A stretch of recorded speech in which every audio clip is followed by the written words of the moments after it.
Dungeons and Dragons. No. Neither.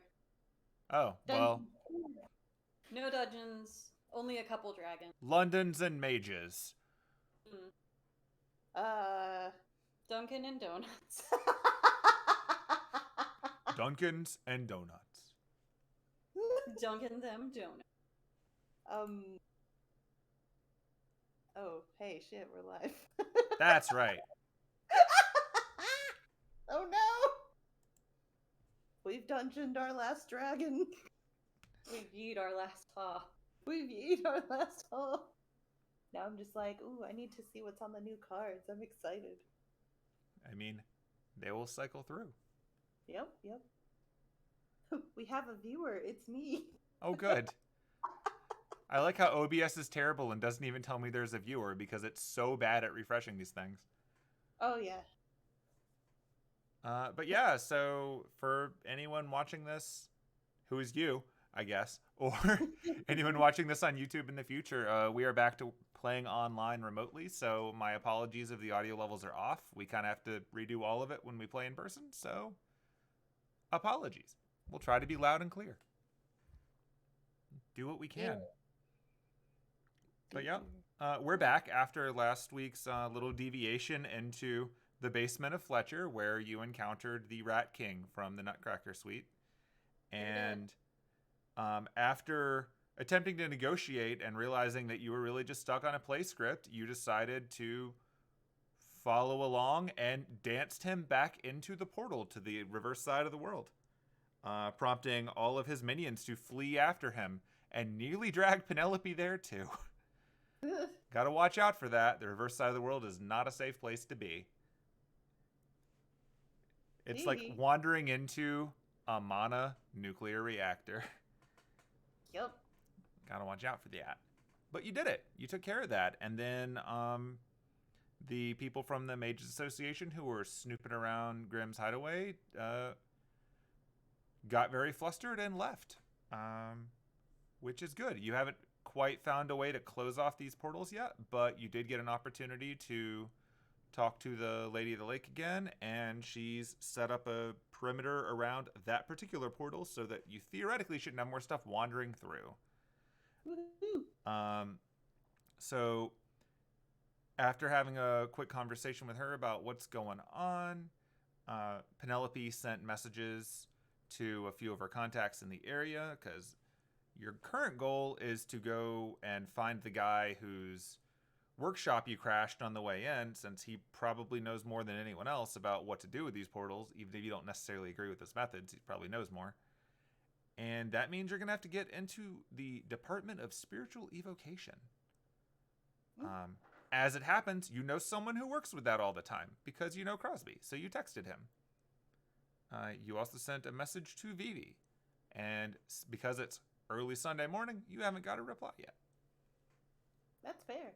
But, you know, Vivi's got classes to teach on Monday, and at this point in time, the whole neighborhood seems to be pretty much prepared should anybody from Clock Tower come snooping by, so you're feeling kind of okay about your afternoon. Which is nice, because you've been running nonstop for like 5 days. Yep. Yeah. For those keeping track, it is now Sunday. For those trying to remember, literally 8 months ago, when the week started,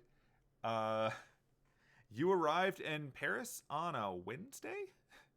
Yeah. So, Something like that. as another recap, Derek's butler Edmund and Penelope's manager both traveled separate from you and have finally arrived in England. Good for them. They did not play the teleporty game. Jameson proceeded forward to your suite, if I recall correctly. Not your suite, your place, like Penelope's place. Yeah. And Edmund has been taking the intentionally slowest way possible here, because he could have taken any number of fast ways, but he took the ferry because it would take the longest. So he's just arriving here today. I'm not going to make both of you roll to know. He could have arrived here yesterday, even taking the ferry, and he seems to be relying on the fact that Derek doesn't know that.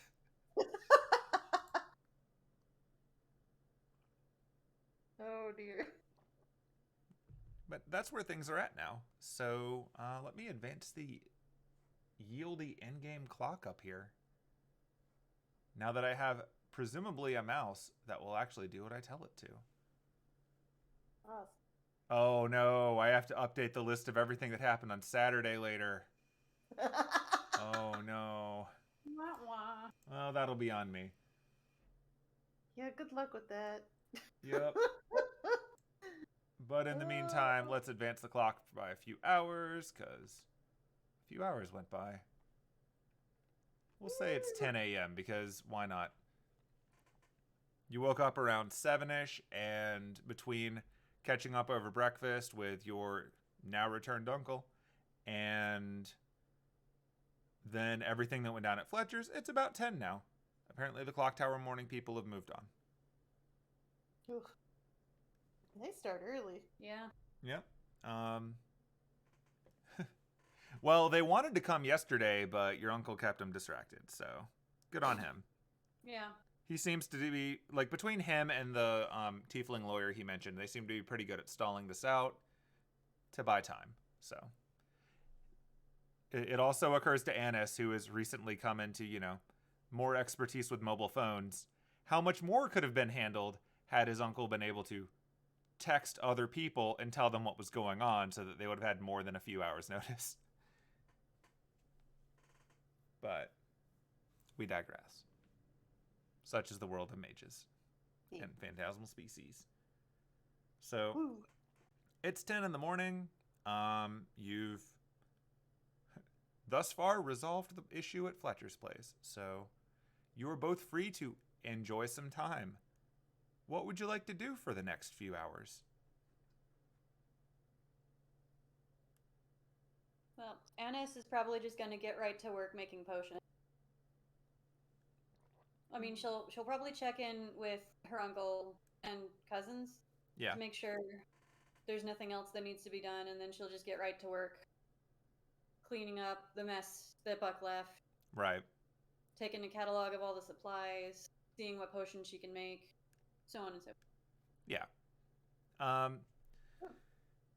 Pretty much now that the clock tower thing seems to be resolved, Annis's uncle is quietly trancing in the guest house, so to speak, because he didn't sleep last night. Not that he ever sleeps, but he did not trance last night. So he's doing that upstairs. He does not at all seem bothered by you rummaging around and stuff downstairs. Okay. Buck is going around, making his more normal weekend rounds that like he pretty much sets out during the daytime to pick up on gossip, talk to people, be a little social butterfly. It's currently the morning, but a lot of phantasmal species kind of go by the day and night cycle rather than necessarily more normal business hours. It's not like they're going to church. So, given that, I suppose the shop would open pretty late on a Sunday, if it's even open at all. it would probably open a little bit later, but given you're out of inventory, Yeah. it's Hang a little. kind of up to you closed if you want to for- open it at all at this point. I'll just hang a little closed for the day. Sorry, come back later. Sign on the front door. That is reasonable. It kind of begs the question as to why the shop was open when you got here if Buck didn't have any merchandise. Were we completely out of inventory, or Yeah, was it just you're like- wiped. I don't know then. But Buck, what were you doing? Are you going to track him down and ask? Nah. Okay. I'll check to make sure there's no special orders or anything. Okay. Yeah, so you do have a request list. It's very typical, though. There's no real special orders. It's just that there have been more requests for healing potion type things lately, given people freaking out about the Lupin thing. Not that they all necessarily know that Lupin did it, but as mentioned, there's a bit more interest in really basic healing stuff. I think people are feeling more nervous about their security. When someone can sneak into Clock Tower, take something, and get away with it. So there's that. Otherwise, it's just the typical rundown of questionably viable potions. Annis knows that people will occasionally walk in and ask for stuff that like she won't make. Mm-hmm. And it seems that while Buck has been managing the shop, at least some of the time, he doesn't either know that or he's just taking notes on everything and decided that between Beach and yourself, it'll get sorted out. But several requests for potions that don't exist. Yeah. You've got your variety of like, love potions and stuff like that, which are kind of like, no. But you've also got requests for like good luck potions and potions with effects lasting for longer than 4 hours should require immediate medical attention. And so on and so forth. But it's pretty easy to skim over that list, weeding out the ones you don't do, and find that you're looking at just pretty standard inventory. You don't have any ridiculous, take this potion to Germany or I'll die kinds of request at this time. Oh, good. Right, so a lot of healing potions, basically. Okay. I was gonna make those anyway. Yeah. You said Buck was just kind of wandering around, so I guess next time I see him, I'll ask why in the world the shop was open when there was no inventory to sell. Right. Actually, while you're looking over the list, give me an investigation check. Okay, cool. I will make sure to actually roll Annis and not Hemlock. Bird investigation. Ooh, okay. Okay. It's been a long morning. It's true. You've had a long morning. You fought a rat man. Several rat people.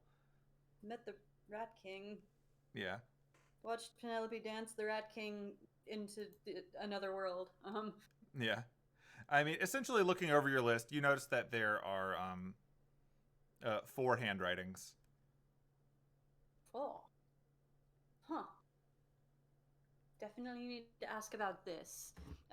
So Essentially, like looking down the list, the first 3 handwritings cover everything but like the last entry. That one is a new handwriting that only appears once. And it's not quite as intricate. Like you recognize, like I'm not going to make you roll to recognize the handwriting of elves. The last one is definitively not elven. what does it say? Lots of super strong giant potion. Well, I mean, I was planning on doing that anyway. Okay, cool. I'll just close the logbook. No mystery there. Who possibly could have done that? Who indeed? Annis is blushing. Whoa. Sorry. Okay. Buck is out in the neighborhood being a flirt. Uncle is upstairs trancing. Where is Beach? Beach is currently also going around the neighborhood, but he seems to be more just keeping. He looks like he's walking, but he's still wearing like the reinforced clothing from before. Looking at the way that he's walking around, it kind of reminds you of back when you were more with the elves, when you would see people going on patrol. Ah. You're getting the vibe that he's walking around just making sure that the Mages Association didn't leave any surprises. Okay. Which checks out. Like, he's generally speaking the one who's a little bit more suspicious of them, of the two. Like, Buck is open to taking some of the advantage of the modern world and the conveniences that it brings. Beach is a little bit more suspicious of what the association's up to. That's fair. Okay. I will gather my companions, and I will say to them, Okay, well, I'm going to be in my workshop making potions basically all day. I'll stop to make meals. The shop is closed. Yeah, if you want, it's basically all at your disposal. You can relax if you want. I mean, there's a lot of places to go in London. If you want to leave, I'm not going to stop any of you. Out of character, out of curiosity, about roughly how far is it from Grimm's Hideaway to Oxford? To Oxford? Like Yeah. London to Oxford? Yeah. I think it's a little bit of a trip, but Hold on. my geography is bad. I'm just gonna look it up. Penelope lives in Oxford.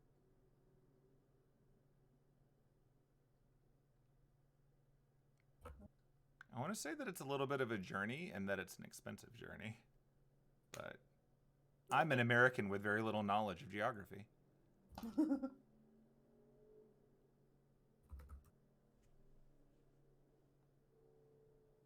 course, if you, Oh, for yeah. some reason, if you want to watch me work, feel free. It's an hour away. Yeah, it sounds about right. Never mind. The only reason it's even there is because I was like, that's a place I know. Yeah. I don't wonder know why. it. I didn't even pick it because of that. Excuse you. Okay. I don't have much in the way of entertainment. Got books. Buck would happily show you around London to all of the many stupid cinemas around here, nightclubs, those kind of places. But a nightclub during the day, though? Clubs. They're all bad. From my opinion, anyway. Chock full of nosy humans, mostly. But you said there was a theater, right? Several. And there's also a proper theater where you can see, like, plays. Actually, this is a fun opportunity. So, Penelope and Annis, give me a history check. I mean, not here in Grimm's Hideaway, obviously. Not bad. Grab the dice. 17. Yeah, so London obviously has its fair share of theaters. One of the most famous theaters is, of course, the Theatre Royale over at Drury Lane. Something that Penelope would know about this, that Annis, I don't know that Annis would know it, but Penelope does, just because it's more of a bard thing. The Theatre Royale is actually where the Mages Association's Department of Spiritual Evocation is. Oh, wow. It's beneath the most haunted theater in the world. That makes sense. Wow. So there you go. There are quite a number of lovely, amazing bookstores and places like that. Wait, isn't the Theatre Royale nearby? Oh, I mean, not, walking distance, but I mean, yeah. I think I remember maybe saying something like that's where the Department of Spiritual Evocation is.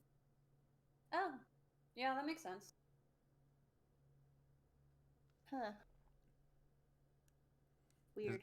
Is that where we're going tomorrow? We don't need to go to to there. Wait, do we? I think so. We need to. Yeah, we should isn't probably. that one guy? What? There was like the one survivor. Oh, yeah, the survival of the. Oh wait, no. He's Spiritual modern, Evocation was He's modern mage. workshop guy. That's where Mr. Ainsworth said he worked. Yeah. So we do need to go there. Yeah, and eventually. And then Modern Magecraft is where the survivor guy is. Yeah. And then I'm just curious about the botany department. I've lived here. Yeah, and you're curious about the botany so department. Long. And then I just want to see the archaeology department because that's where V's doing her thing. Does sound fascinating.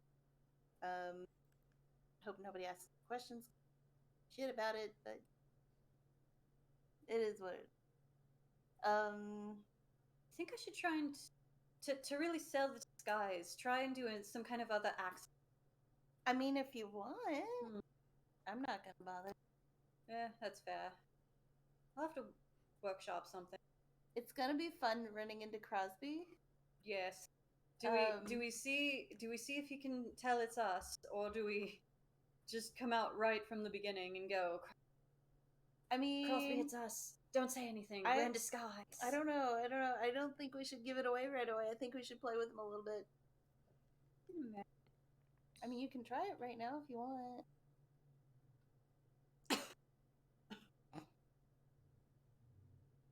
No, I think I'm fine. That's not Anna's choking. That's Kim still having this persistent cough. I swear I'm not dying. Sure. Yeah. I'm glad you're not dying. That would be very inconvenient. We're all dying slowly, but Well, if you die mid-game, we'll just use necromancy to revive you, so you can keep I mean, playing. you're gonna be in the right place for it. Yeah. no. I love how you said that in the Anna's voice. Well, I don't feel like going over to Clock Tower today. Especially considering we had a weird ass morning, and it's only 10. Yeah. Yeah. And I don't. She's gonna check her phone. I don't know if she's looking to see if I've heard back from Crosby or Phoebe yet, but I doubt it. Let's just Not goes yet. and pours another cup of coffee Yeah. for her, and also another cup of coffee for Penelope because she just knows. Just start sipping at it. I don't know. Well, I know you're gonna be here working on potions and stuff all day. Mm-hmm. Anybody want to go do anything? Explore the town? All right, you're saying that to the rest of the group? Yeah. Okay. So, as you're turning to do that, you see Derek is fidgeting with his phone. I don't know how it took him this long to get here, but apparently, my loyal butler has arrived in London, and is Oh, good. he's getting a hotel and parking the car. Not too close to here. I decided it would probably be better not to tell him necessarily about how to get here. Also, That's I don't know fair. how to get here. Also fair. Also fair. But I might go check with him just to, make sure he's doing okay. Apparently he had a very long journey here with many setbacks. Wow. And he I mean, Yeah, he's still better off than coming with us, probably. He didn't get Yeah. attacked by soup and books. Yeah. Johnny does the Fry meme with the narrowing eyes. Sorry, I keep bringing up that trauma. It's okay. In the grand scheme of things, soup might have been there, but we're gonna go visit the bastard responsible. Well, Derek, if you want to stay in the hotel, I don't blame you, and you're welcome to come back here. I you think want I'm gonna to. just go make sure that he's doing okay and let him know that we'll be here for at least a little while. I kind of want to help the nice furball guy with his basement problem, since I'm not going to really be able to do much with the association anyway. So Yeah, maybe I yeah. can take a shift so that your cousins don't have to do it the whole time. Oh, that's very nice of you. But I mean, if you wanted to come with us to Clock Tower, we could always put you in that maid outfit again.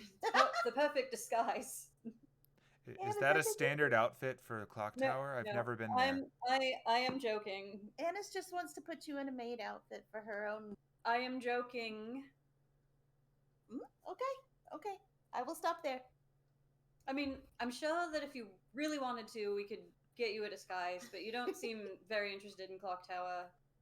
I don't blame you. I just have a feeling that they would not appreciate my sense of justice, and also, if I see injustice, I have to fight it. It's like a rule. That's fair. And they don't strike me as a very just people. No, there's a lot of injustice in Clock Tower. And I don't even know. I don't even have a first-hand account. I've just heard things. I'm just imagining what would happen if Derek met Luvia and they had a wrestling match. Oh my god. Because it would happen. It would. Absolutely. I bet she has monk levels. It's a weird thought.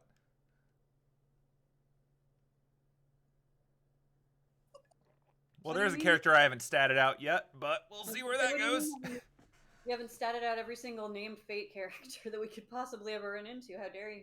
No, I really haven't. I mean, if That's Nasu hasn't, why would I? Oh, that's fair. Some of them don't even have art. Yeah. Poor Vivi.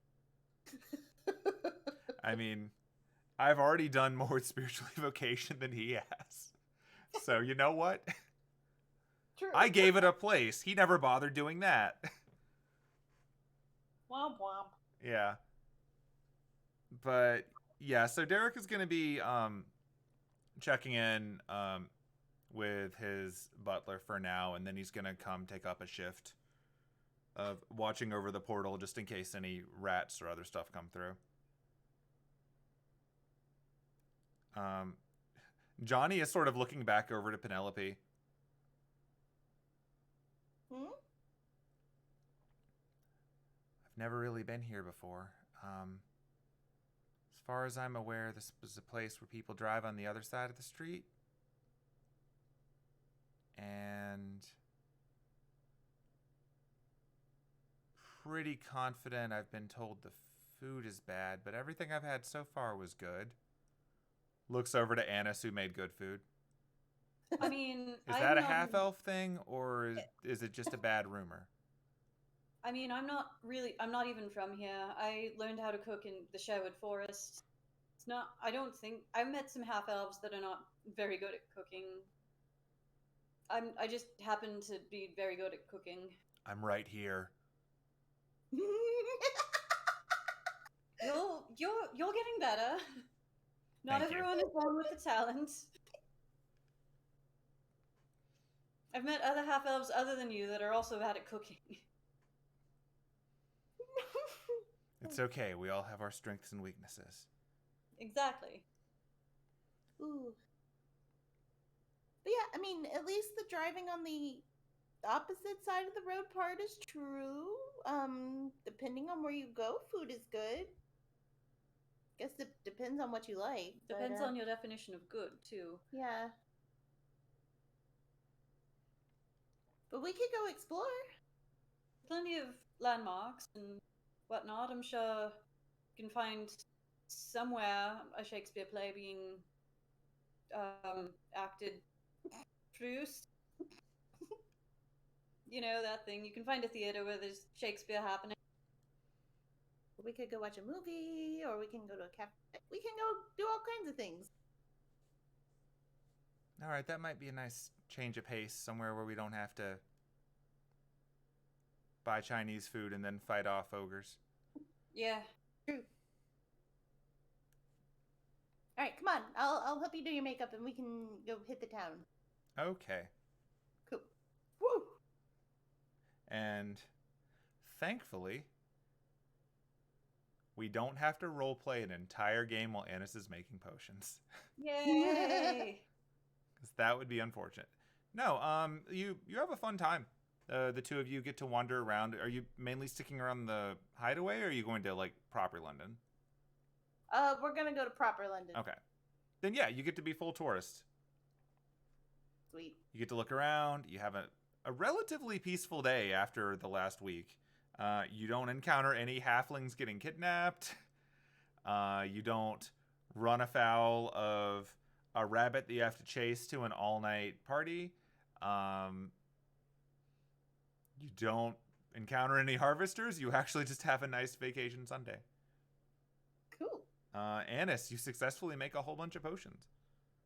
Including some giant potions. Yeah.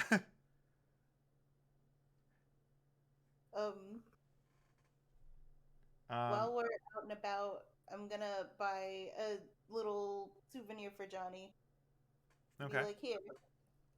To remember your first time over in London. Okay. What kind of souvenir are you looking for?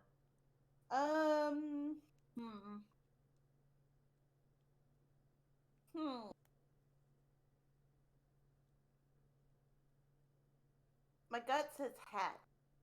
Okay. Like, kind of hat. Because she seems to be cool with hats. They're helpful given her condition of being a tiefling. Let's do an investigation check and see what you find in terms of hats. Yeah, hats or like some kind of accessory. Uh-huh.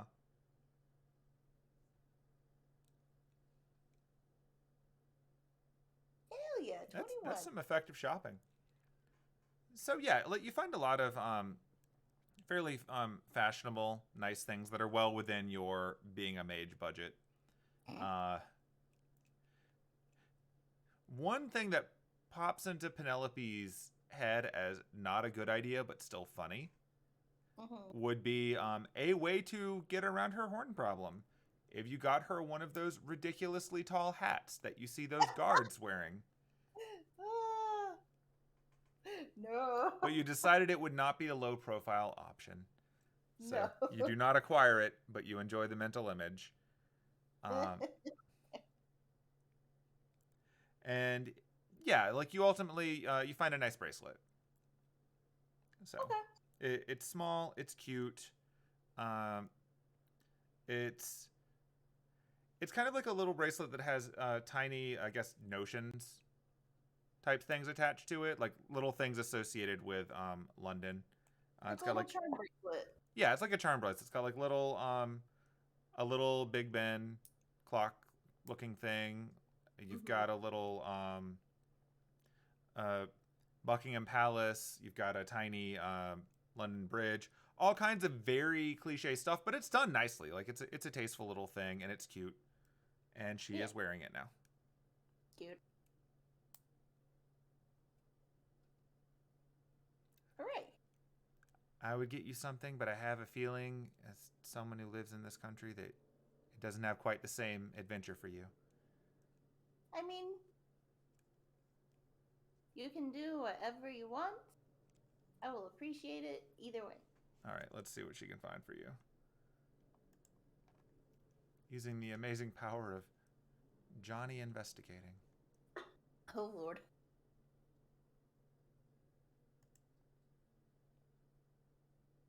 That's about on brand.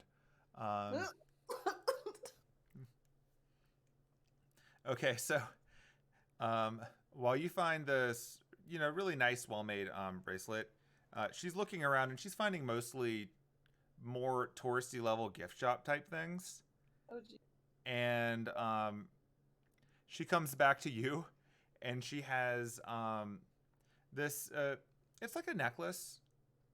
It's got like a long, golden-looking chain on it, but at the very end of it, there's a small gold ball that seems to have some insect wings sticking out the sides of it. Oh, no. The person in the shop said that this is for winners, and so here you go. Apparently it's worth a lot of points, and it's over. Oh, dear. Thank you, Johnny. She puts on the necklace. Okay.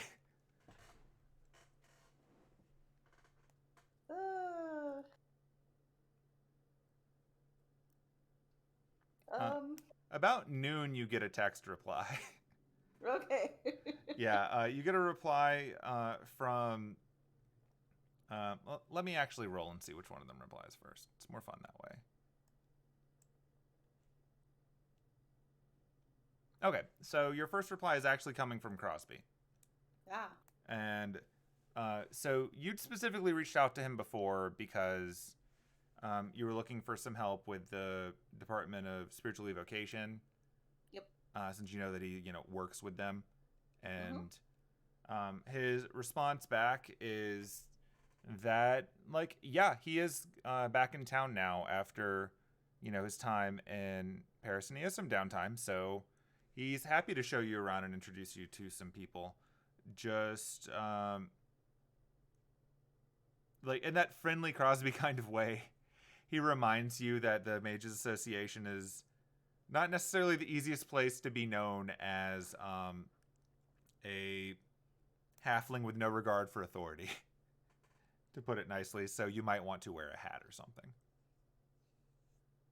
She texts him back and is just like, don't worry, I've got that part covered. He's replying much more immediately now, and he says, sounds good. See you outside the theater in the morning?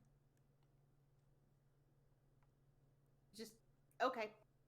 Okay, and then, like, he gives you the address and a time. It'll be in the morning around, 9, so start of business, so to speak. Cool. So you now have a plan. A few hours later, you get a message back from Vivi. And Vivi's reply is in the typical Vivi fashion of looking pretty chipper and happy, but she very briefly lets you know that most of the association seems to be pretty uppity over that mysterious missing item that was proof that they had a security breach, like as you'd heard when you arrived. And so it would definitely be a good idea to keep up the disguises and not rely on any illusions, because they're being very picky about that at the moment for security purposes.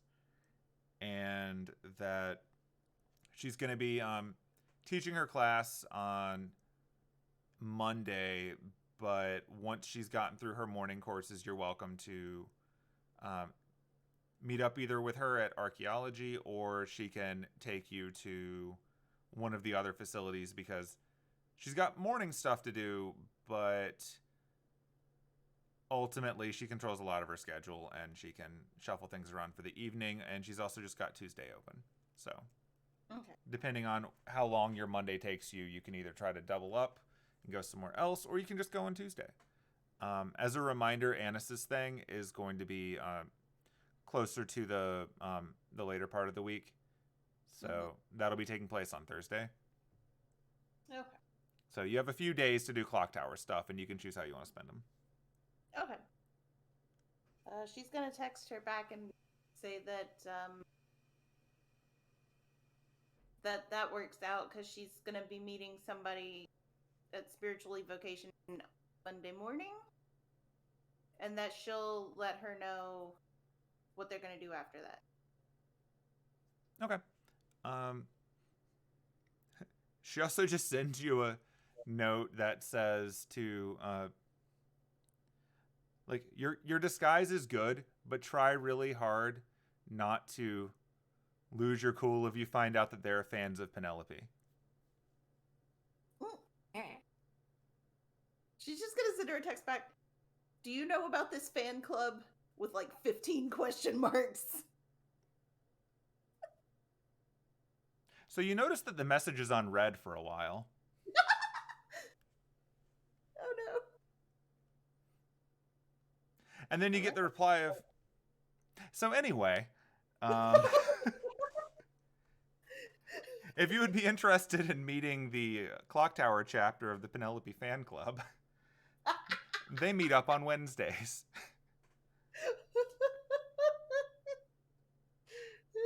She just texts back, okay, with a little smiley face.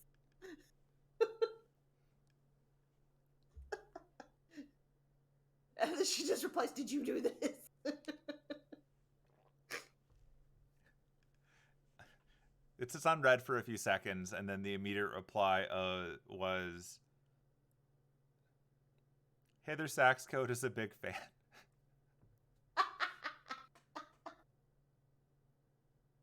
I bet she is. Oh no. Of course it was Phoebe. Damn it. She then sends you a picture of a flyer that has information about their meeting location over, oddly enough, in the Norwich facilities of Modern Magecraft. And it's one of those flyers that you see around colleges that has the little things torn off at the bottom. Mm-hmm. And it looks like almost all of them have been torn off. Oh my god. Oh no. It also has that bootleg picture of the giant Penelope kaijuing the clock tower on it. Oh no. Okay, you said where did you say the location was? This is over in the small collegey town. They call it Norwich. It's the place where it's like not the actual location of Norwich. It's just what they call it because Nasu looks up words and uses them wrong. Yeah. But it's where you would be going to see the survivor of the Real War. Gotcha. Like that whole area is filled with a bunch of more younger, more modern mages, so it kind of checks out. Gotcha.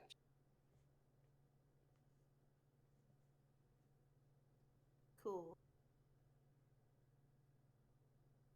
She sends back a text. Thanks for the info with another smiley face. I'll see you soon? Question mark.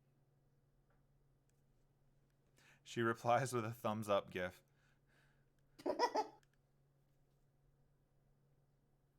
Oh, and she's like, if you're not busy, Annis is cooking dinner. She replies that apparently she has a lot of lesson plans to catch up on, but she appreciates the invite. Sends a frowny face.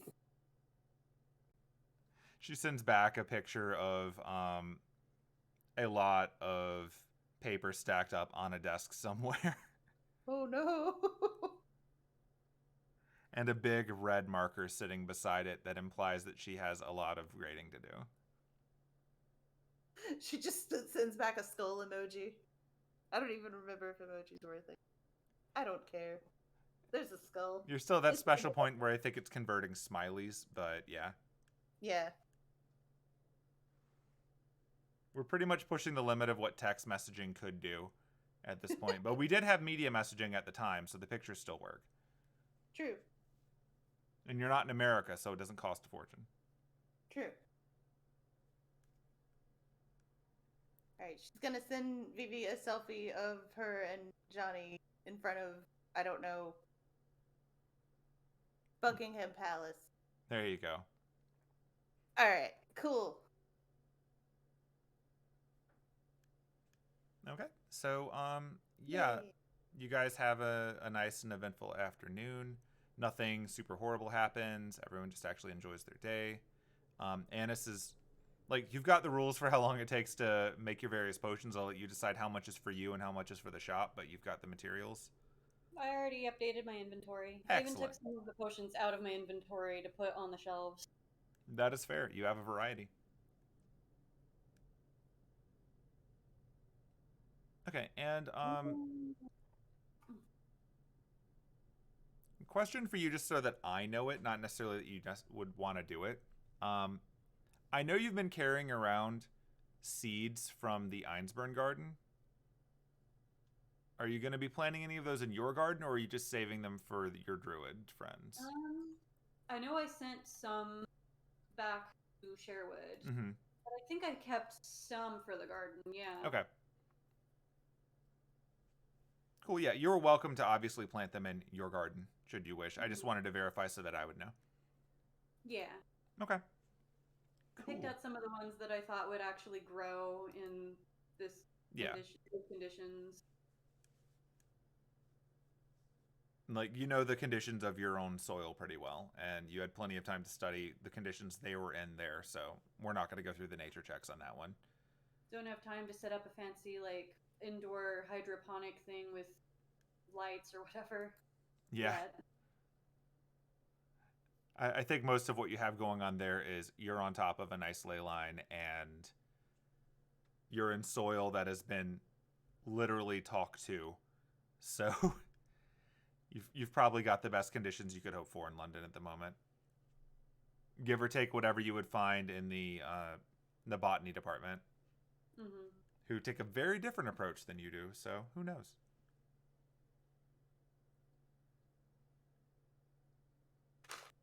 Went to get a cough drop, but I reached into my dice bag at first. I'm like, That no, story could have ended really badly.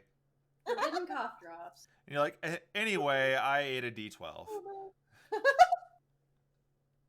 Oh no. The D12 doesn't get a lot of action. You're not a barbarian. You're fine. Oh gosh. Shelly, got it.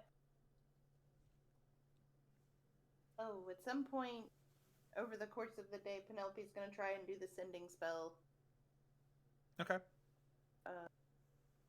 With the lady. Okay. Do you have your 25 or less words? Yes. Okay. Let's go ahead and go now. Whenever you want to, yeah. Like, this is a chill day. Like, we're not running on a superscript. Okay, cool. This is one of the first game days that we've had in a while where you're not really on a clock, so you can do things in whatever order you wish. Okay, so at some point during the day, she's going to attempt to do the sending spell with, or to send a message to the lady to see if it works. Okay. And she's actually going to specifically think about Vivian, Lady of the Lake, and not just a lady or a lake. Fair enough. Or anything. That's important. She's gonna be very specific after this last time. Yeah. She's gonna say, let's see, sorry to bother you. I just wanted to see if this would actually work.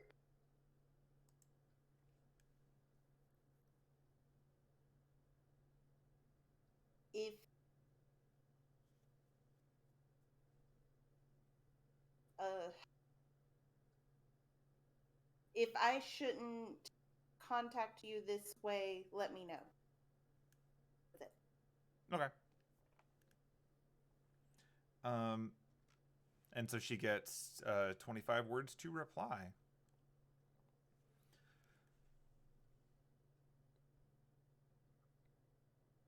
Now I have to count them out back. That's the fun part of it. Like, we know how to count, but when you're counting and talking at the same time, it's suddenly harder.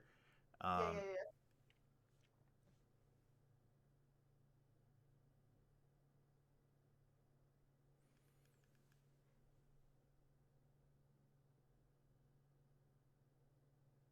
Oh, this is a pleasant surprise. It's always nice to hear from you. No, this is fine. Just understand that if I'm holding court, I might not reply. Oh, holy shit, it worked. Oh. It's kind of interesting because when you use the sending spell to talk to the people in the weird teleported lab that you were in before, things came through fairly clearly. But when you're talking to her, you can sort of hear in the background. It sounds like it's kind of like you're talking to someone through running water, like a waterfall or something is between you. It's still very clear and you can understand her, but you can feel that there's more going on as you're speaking to the other side of the world. Holy cow. So this might be the first time that Penelope has really felt the full scope of what she can do with this spell, since you're talking to a generally inaccessible part of existence.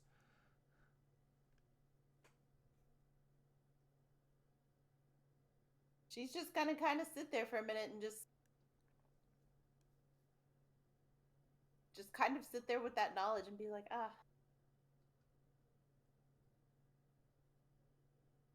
Did it work? It worked. That's I pretty can't cool. believe it, but it actually, oh shit, it actually worked. That's really fucking cool. I can only do it twice a day, but that's really cool. So were you really looking at signing on a pact with a fairy queen? I mean, I've thought about it, but I honestly can't see a good reason to do that.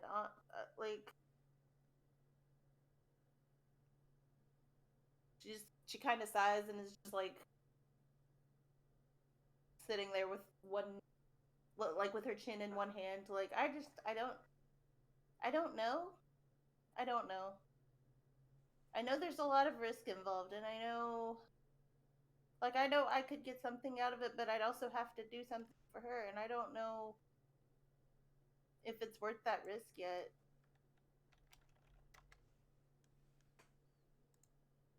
Yeah, there can be a lot involved in that. Speaking from experience, you've got to be careful about who you make deals like that with.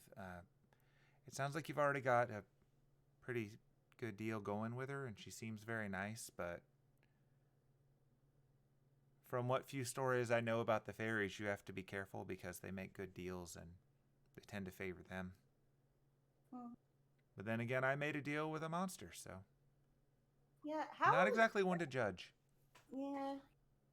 I mean, how exactly did you end up in that deal again?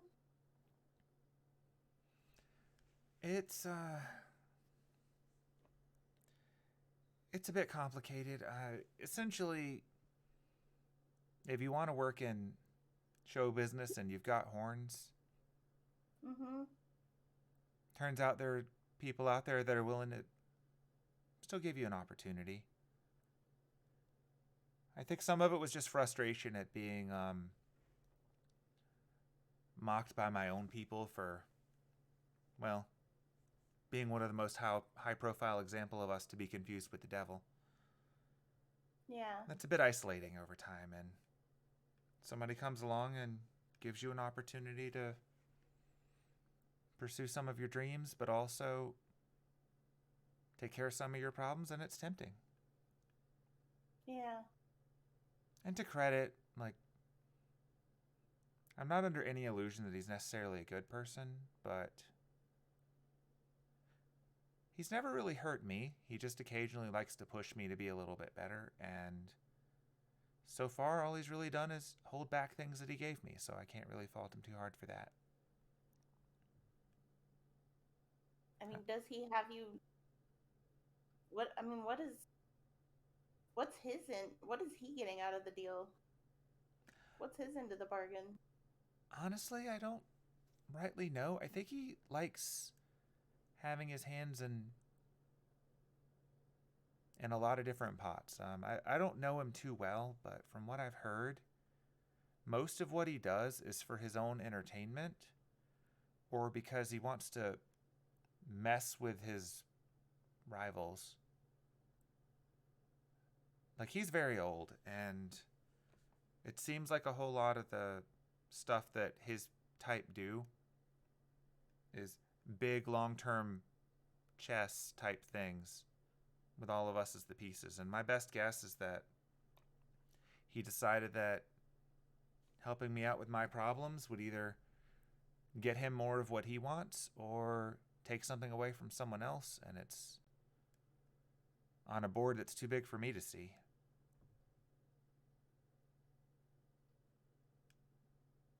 But to his credit, he hasn't done bad by me yet. I think he just wants me to have a bit of a rivalry or so.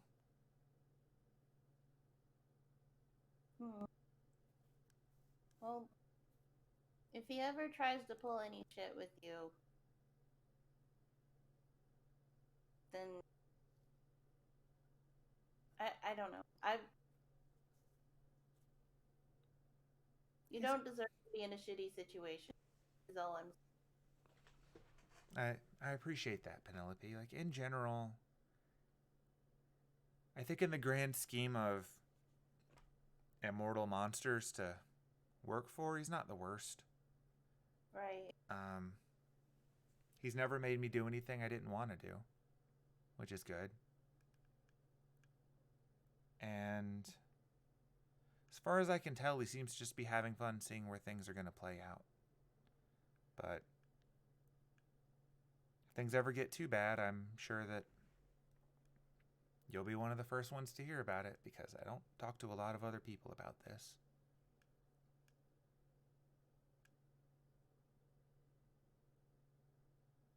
Well, don't worry. I've got your back. I appreciate that. And then hopefully you can get this fiddle back soon. I'll find a way at some point. When I picked up that souvenir for you, they told me it was from some kind of game. So maybe I'll learn how to play that game and we could play it together. I don't know that that game would necessarily work. They said it was pretty popular, but I didn't really catch how it works. I can explain it later. It's from a really it's really from a book series. I'll explain it later. It's a whole thing. Okay. Well, at the very least, we can always do a musical do-over. We could. We could. I think that'd be fun. Not just yet, because I want to, get my A game back up. Yeah. But we'll get there. It'll be fun. Yeah. In the meantime, you're taking care of it, and that's what matters. Yeah. Like, to some extent, that fiddle is an extension of me. And so as long as you take care of it, I think we're good. Cool.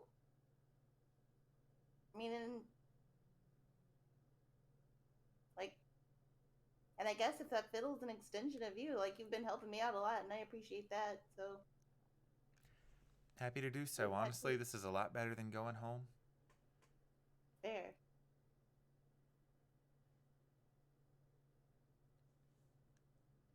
And actually do an insight check, because you haven't done this before.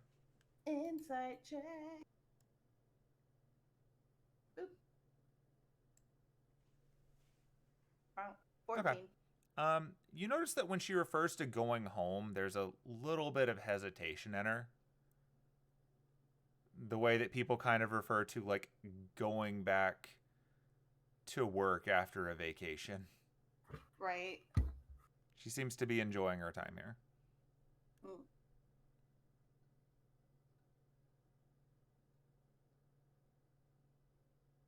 Well, I'm not going to pry too much about whatever is back at home, but I'm glad you're having a good time, at least. This has been a lot of fun. I came to Europe largely to try to win my fiddle back, but I made a friend, and that's been good. And honestly, the only stuff waiting for me back at home at the moment is obligations that I've been having fun ducking, so Obligation? Do Okay. I need to fight someone? Probably not. Okay. You just got off your musical tour, right? Yeah. Well, I'm supposed to be producing music, but on account of the boss man has given me something else to do for a while, namely beat you, I'm taking this as a break. You know what? That's fair. You deserve a break, too.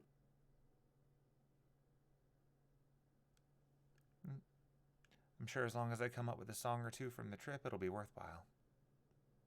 I think we're both having to come up with the music, honestly. We can write music together. It'll be fine. Come up with a duo. Somewhere in the early versions of YouTube, the concept of the first collaboration is taking form. Oh, snap. Collab time. Da-da-da-da-dun.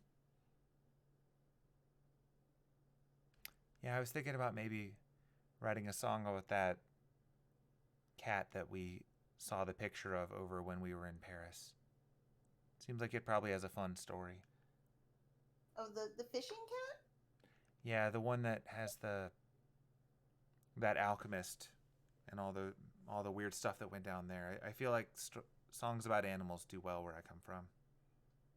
Yeah, you're not wrong. That'd be fun. Might give that a go. Yeah. How about you? Do you have any songs coming up? Something you want to show your fan club? Oh God. Well, I was gonna write a whole concept album about the Lady of the Lake, but I don't know how well that's going right now. I've gotten one song written, and it's not that great yet. Take your time with it. You can always try some things out on tour before you actually commit. That's true.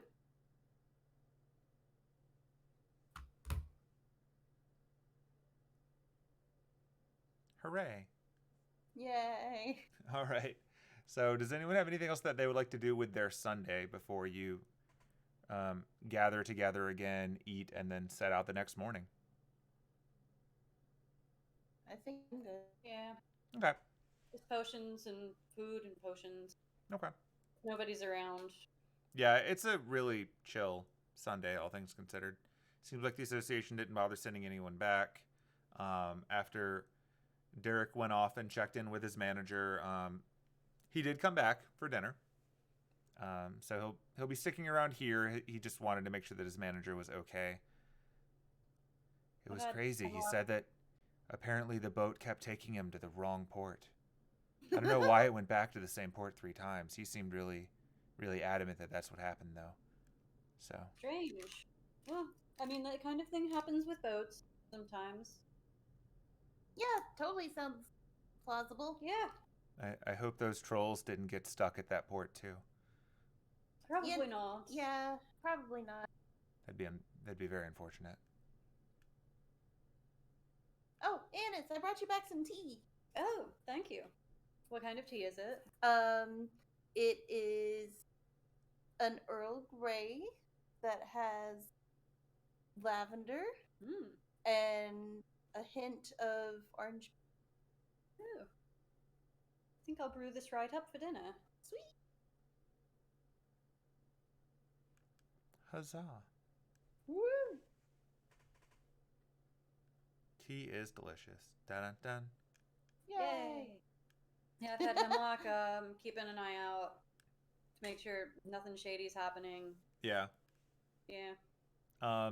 While you were working, you noticed Hemlock floated up to the. I say floated. He flew up to the top of your main shop building. Poked his head around for a moment, and then came back down with a little bit more soot on him than he started with. Seemed unperturbed. Floated back around and continued on. In general, you've noticed that Hemlock, contrary to like your expectations that he would probably just sit around and eat, seems to be flying around the neighborhood every once in a while. Taking a look at everything nearby. But he never seems to encounter anything problematic. He just sort of flies around, checks out his new environment, comes back, sits in his tree, occasionally eats.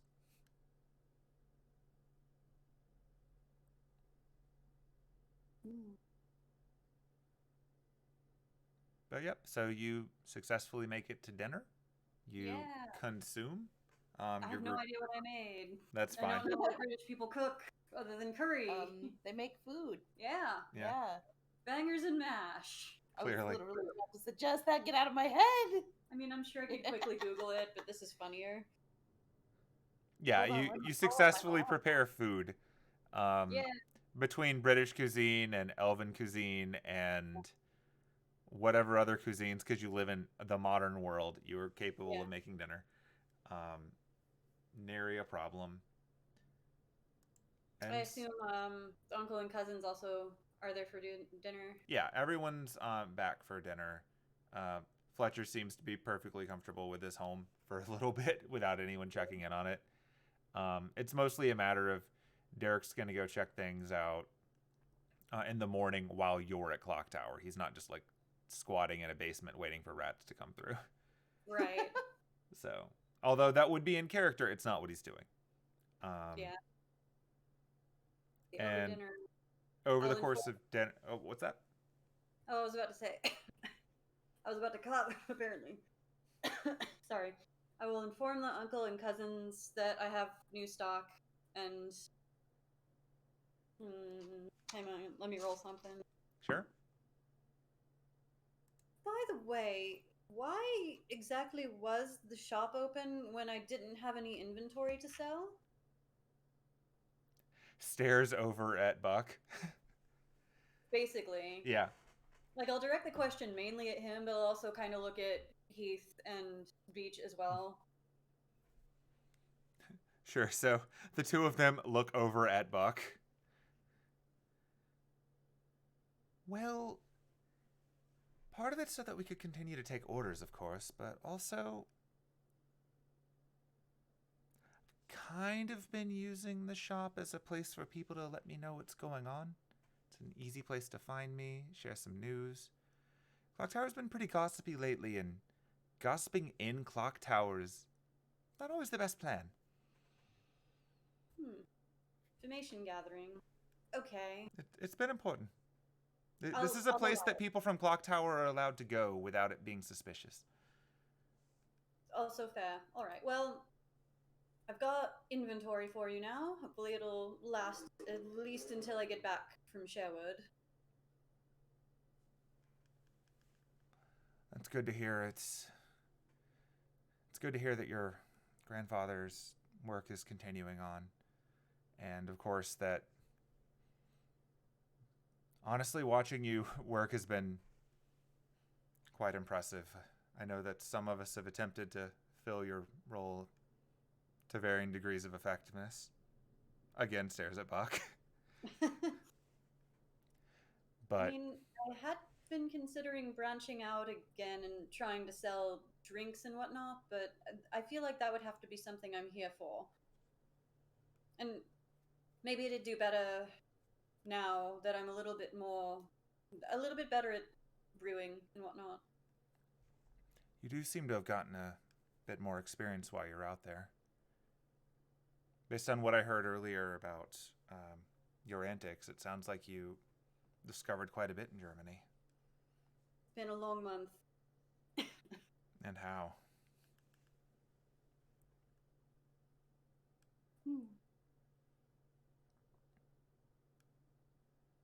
But yeah, so if anyone has any other questions or things they want to bring up, you can. Otherwise, things go pretty peacefully. Nothing over dinner. Yeah, I mean, I assume Penelope kind of tells us about her and Johnny's little date, and Whoa. Oh, yeah, I can tell you about how the sending spell worked too. yeah, we don't have But- to role play that because I was Yeah. there for that. I'm sparing you the opportunity to recap things that just happened. So Because I'll literally tell you everything that literally just happened that you were here for, that you heard. What is this, Danganronpa? as you know, repeats clips from last episode. Wow, this must be the episode where we ran out of budget. And It's We're one just of the like- ones where we needed to save up the budget for a big fight scene later on. they're like paper cutouts on popsicle sticks that people are moving around. Oh, the no. Karakano Gynax ending? Yeah. Oh my god. No, it's not that. Okay, Yeah. wait. Does Annis actually call it a date when Penelope is talking about it? My gut says no, but my dice also say no. Okay, cool. Penelope was gonna throw a dinner roll at Annis if she did. So. Anywho. But yeah, so the important thing is you told Annis about meeting up with Crosby in the morning earlier. So Yes. that's the Mhm. part you know.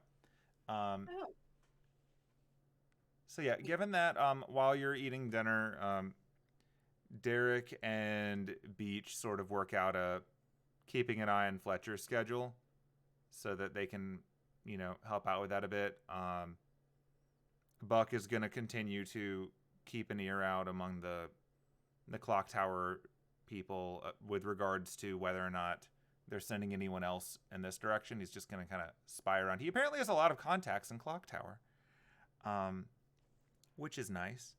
And your uncle is going to be going back and forth between checking in around this neighborhood to see if anyone else is having weird portal in the basement problems. No, hopefully not. And also checking in again with the tiefling lawyer to see how things are going on that front, because he has a feeling this isn't over. Oh, Buck, do you go by a different name at Clock Tower?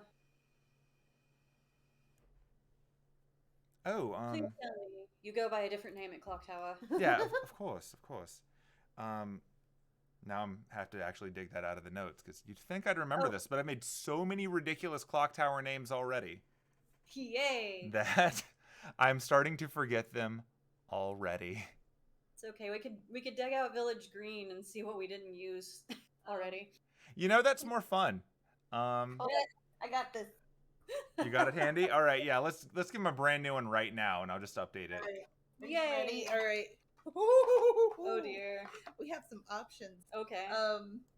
There's Hither Saxcoat and Market Foxby. The options that we have available are Lower Ainsmore, Middle Didsbrook, and Newton Pomore. Oh my god, I love Newton Pormore, but I don't think he would pick that willingly. What was Middle the middle one again? Middle Didsbrook. Middle Didsbrook. Like Didsbrok? Yeah. But middle, like is in the proximity word. Yep. Yes. All right, I'm just writing that down right now because that's way better than what I had before. Middle Didsbrook. Oh my god. That is such a clock tower name. Would you like to explain to anyone listening what we're talking about? All we can say, all that I think we should say is that Village Green is a really fun game. Yes. Where you make an English garden. I'm just leaving it at that. Yeah. That's fair. Yeah, Google it. It's fun. No, of course I'd never use my name. That'd be ridiculous. I am the extinguished Middle Didsbrook.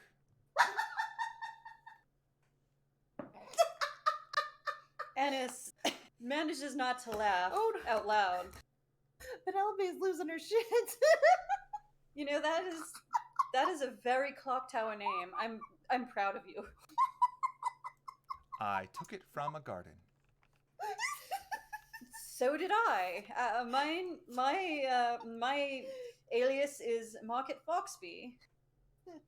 My darling sister Hither Saxcoat took hers from a garden. I just kind of made mine up based on it. Now I'm trying to remember if you ever mentioned that you knew Hither Saxcoat before. I think she was name dropped, but I don't remember if you actually pointed out knowing her or not. I don't think you. Yes, to Mhm. B. Mm, Okay. not Buck. Yeah, okay. because Not Buck. when she was like, "I'm Jan Saxcoat," he was like, "Are you related to Hither Saxcoat?" And that she's like, "Oh wait, yes, what? Ah." Yeah, so you never actually said this in front of Buck before. Okay. God, this is a lot to Right. keep track of. Right? Yeah. Right? Wait.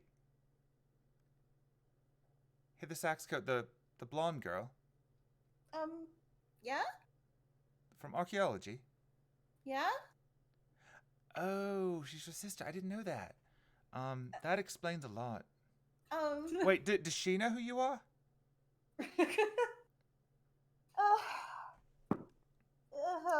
Ennis again manages not to laugh out loud. Because she plays your music in the weirdest places. like, oh no, like where? Like, I need you to know that movie with the guy holding the boombox over his head? Yeah? I think she used an invisible servant to make a boombox hold that outside of the Office of Modern Magecraft. I think it got the attention of a lot of people, and Oh no. Now Ennis is laughing out loud. I'm fairly confident that the instructor was not pleased, but Oh no. No. he couldn't trace it back to her, so it worked out. We Oh, only no. know who it was because she was bragging about it 3 days later. I think that's the guy we have to try and ask about the Grail War. God, wouldn't that be hilarious if that was the guy we have to ask about the Grail War I stuff? mean, it's modern Magecraft. Oh That's man, good. small world though. Oh no, I hope he doesn't recognize my voice. That would suck ass. Maybe you should do an accent. I am really not amazing at those. Well, I mean, Maybe I can try I'll it. do I can the try it. talking. You do sound different between when you're singing and when you're just talking. Yeah. I don't know. Oh god, it feels weird trying to do an accent.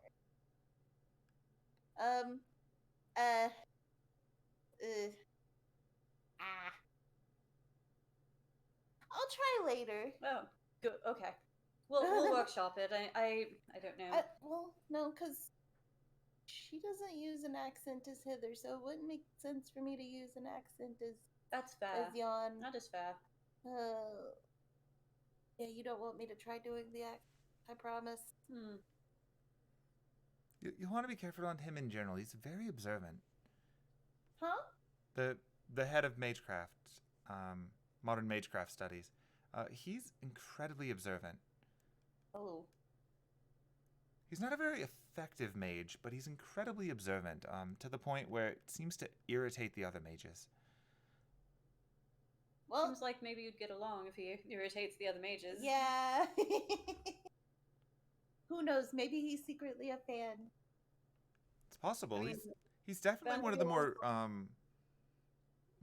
like, you could tell from the organization that he's obviously a bit more modern minded. He just doesn't have a lot of patience for silly, which is entertaining given the people in his class. Well, and fans of yours do keep popping up in the strangest places. They really do. Just pointedly looks over at Buck. Yeah, I don't know where that could have happened recently. Also pointedly looks over at Buck. Anyway. So, funny story. One of my shirts is missing. But yeah, I'll be sure to, name drop Middle Didsbrook a couple times. See what kind of things, I don't know. The more people you know, right? I mean, I feel like everybody knows Hither Saxcoat, so... Yeah. Just make sure that they understand that Middle Didsbrook is a single man. I'm sure they can tell. At this point, your uncle and your other cousin are just Picard face palming. I will make sure to let them know that my dear younger brother is very single, extremely single. The most. Aren't you a Foxby? My disguise has orange hair. I don't know. I'll just make sure to let them know that Middle Didsbrook is very, extremely single. He's incredibly single. So single. The singlest. Thanks. Oh, you're welcome. Don't worry, we got you. I'm still figuring. Apparently, the Foxbys are a mage family, so I just hope I don't run into any of them. He is gonna roll to see if he is familiar with the Foxbys. And the Saxcoats are a very esteemed mage family. Very, very. Maybe I can try. Very nice.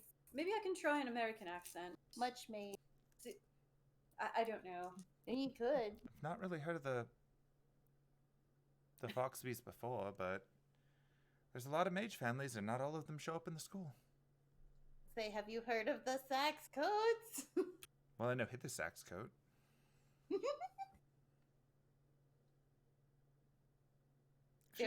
She's doing very well for herself in the archaeology department. As far as I can tell, she's a firm but fair teacher. Yeah, that sounds about right. I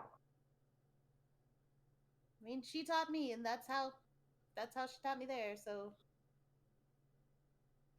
Yep. She seems to be very big on history and stories, so I guess that's a good place for her. Yeah. You see that Beach is sort of like nodding, like this is the only thing that Buck has ever said that he's agreed with. So who wants dessert? Ooh, what kind of dessert? Fruit and cream and I'm trying to remember the name of the sponge cakes. Ooh, yes, absolutely. What kind of fruit? Surprise me. Okay. Roll for fruit. Roll for fruit.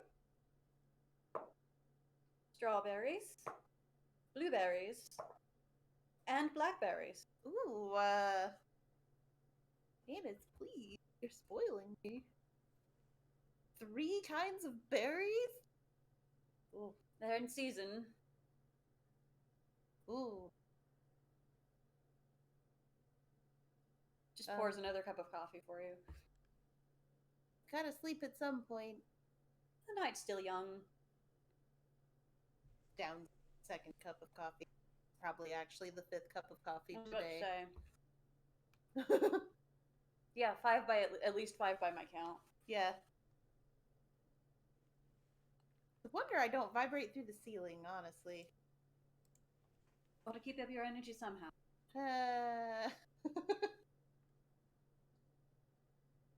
Hmm. Yeah. That's all I got. That's fair. Like, I will let you have dinner go as long as you wish. But yeah, so you have an altogether successful meal. Like, really, today was the downtime day that you haven't had since you arrived in Paris. Yeah. So, like, what would have been your downtime day after your entire night in the Chinese restaurant was still spent shopping and then eventually traveling. So, you know, you've been busy. It's just a day of resting, relaxation, etc., etc. True. So, barring anything else, we will fast forward to Monday morning. I have a very pressing question. Okay. Who was the big spoon? Like that night? Yeah. I rolled, but I don't know how to interpret the roll. Roll for dominance. I was about to say, I think I need to roll a different, like a smaller dice. Hang on. It's really more like a coin flip, but let's see.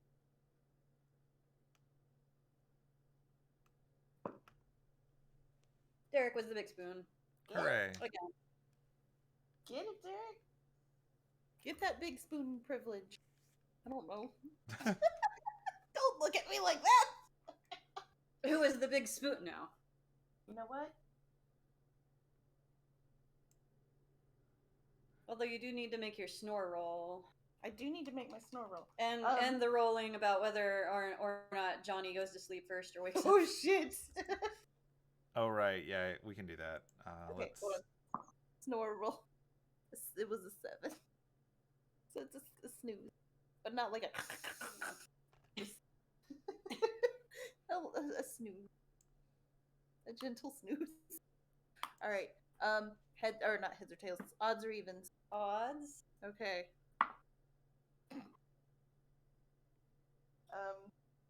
If there was a spoon involved, Johnny would be the big spoon. Just holler. Yeah. I don't know if there was. Should we be doing different rolls? Oh, wait, hang on. I have one more roll I need to make. Oh no. As she's drifting off, Anis is just like, by the way, I made like 3 of those Hill Giant strength potions. So, you know. Oh my god. Quite enough that like, only Derek can hear. Yeah. As Penelope drifts off to sleep, don't be nasty. Penelope uses her other sending spell for the day. To beam Don't Be Nasty directly into Anis's head. And you have a 25-word rebuttal. Go. You can't tell me what to do. But I wasn't planning on it. Teehee.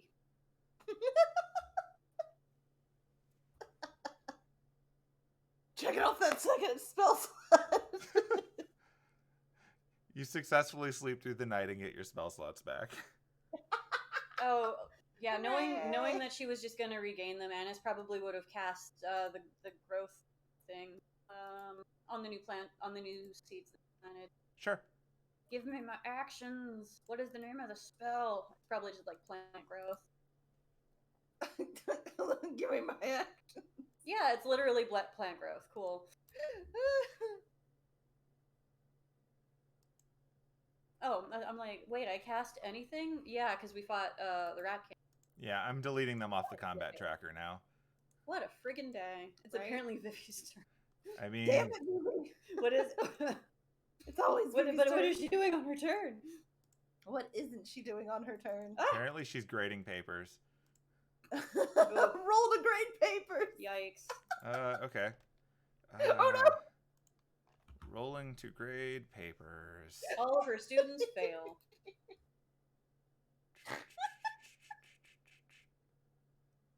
Oh, was there a specific time or just in the morning? It'll just be I'm in the not- morning, unless you want to wake up earlier or later accordingly. Like, Are just... you- Oh, you mean for there? Yeah, you're meeting him there at 9. 9. Okay. Yeah. Cool.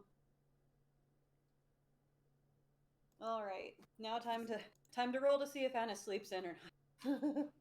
Say, before we start the next day, can we take a very, very quick break? No. Vivi gets a 24 on grading papers. Oh, good. Oh, good. What did you add to that? So I'm using a history check for that purpose, and Vivi's Wow. history roll is a +9. Oh, damn. Lore bards, Yeah, that checks out. Yeah, Yep. Lord Bards. they get to double some proficiencies, and history's one of them. True. Hooray! Get it, baby. All right, now go. All right. Burb. Ah. Ooh.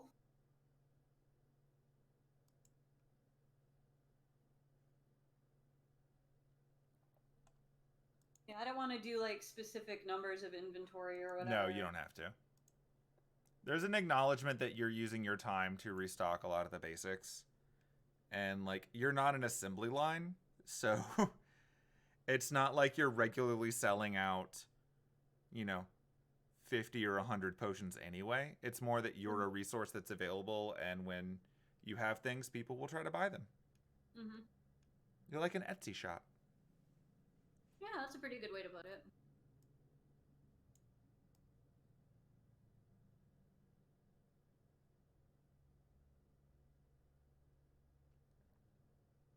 That said, if you would like for potions to continue to exist without you spending all of your time on it, you might have to take on an apprentice.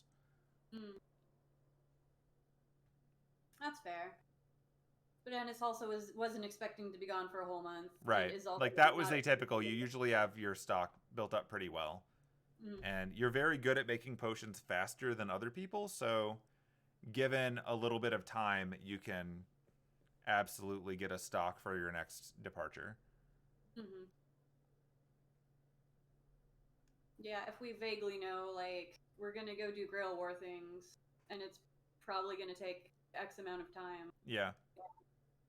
Hopefully. I don't know. The fun thing to remember is that Grail Wars tend to only last, like, a week.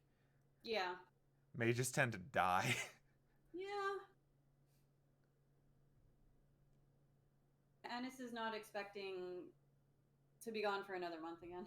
Yeah. Admittedly, she could have come back sooner, but she discovered an entire world of lost plants. Yeah, that's true. Some of which she is hopefully now growing. Hooray. Yep. She also knows at least one, at least at the moment, local person who can cast teleport spells. Oh, yeah, that's true.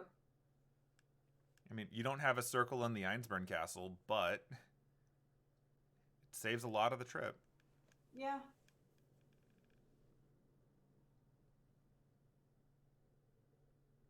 Also, as a druid, you have access to ways to travel faster. And they will become much better soon. Oh, I looked it up, and driving from London to Sherwood is like a 3-hour journey. Yeah. I assume train would take a little longer. Considering it would be stopping in places, yeah. Like, I remember hearing from people who live in England, and, like, if anyone is listening to this on YouTube and wants to weigh in, by all means. But my understanding is that it is cheaper, like, financially, to fly out of London to, like, Spain and then back in to the part of England you want to go to, or the UK that you want to go to,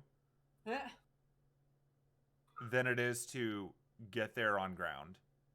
Wow. Because the vacation industry is so big that flying out of the country and back in, like, it'll take longer, but it's cheaper. And, like, I believe that. I can believe that because like flying from here to like Japan and back is cheaper than many domestic flights. Wouldn't recommend it as a shortcut because it takes forever, but it is cheaper, and that's ridiculous. So, random knowledge.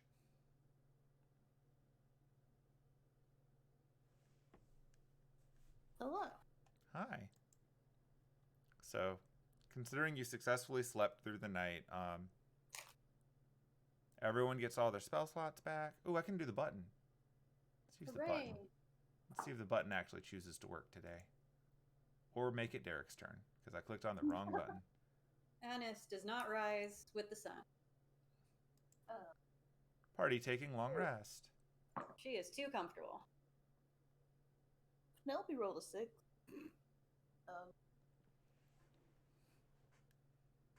She's still snoozing. Yeah. We didn't set an alarm. We didn't set an alarm. Oh, we did. Oh, okay. You got phones. You just hit the snooze button. Because she's snoozing. That's fair. I'm going to start removing people who aren't... Oh, actually, this is an important question. Annis, are you bringing Hemlock? I guess I would ask Hemlock if he wanted to come along or if he wanted to stay and keep patrolling around. Because I assume that while he's in my garden, he'd be able to get mana, or enough mana to sustain himself without necessarily needing to be right by me. Yeah, that's a reasonable assumption. Like, he's not like a spirit. He's a living bird, so he can eat and get mana as well. Right. You're just subsidizing it. Like, he could stay here. Most of the reason that I'm asking you that is because Hemlock is a Nasoy, and you're about to go to a place with ghosts. That's fair. So it's up to you if you would like to bring a Nasoy to a place with ghosts or not.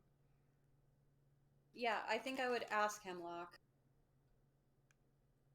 Hemlock, I don't think we're going anywhere dangerous, but we are going somewhere with ghosts. You can stay here and keep patrolling and keep eating as much as you like, or you can come with me. The choice is yours.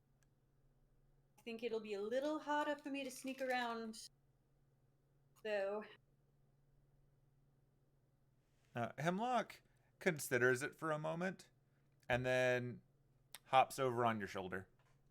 Oh, okay.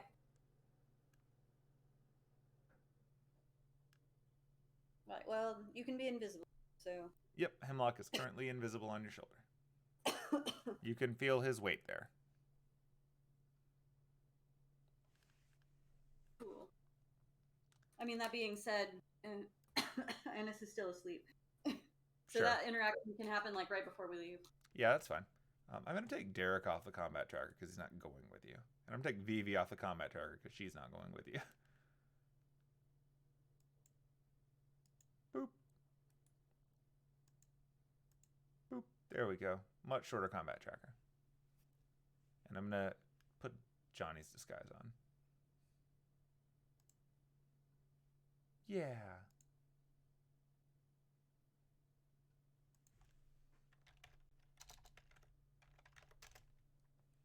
Oh man, I have so many Johnny tokens. I have 6 Johnny tokens. No, I have 5 Johnny tokens. That makes sense. I have the 3 of her original art and the 2 of her updated art. There she goes. Now she's disguised Johnny.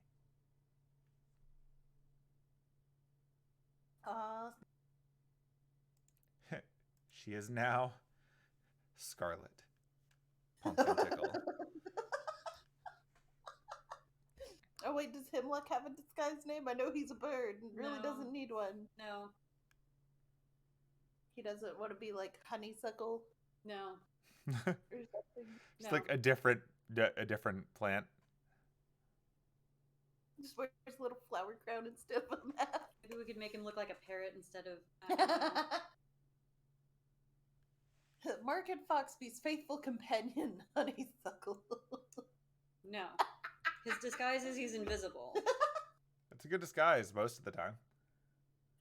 His disguise is he's invisible, and if anyone in Clock Tower asks, he's my emotional support raven. And he's shy and likes to hide his face. Oh, this is my emotional support. I mean, having an animal is not the most out of place thing in Clock Tower either.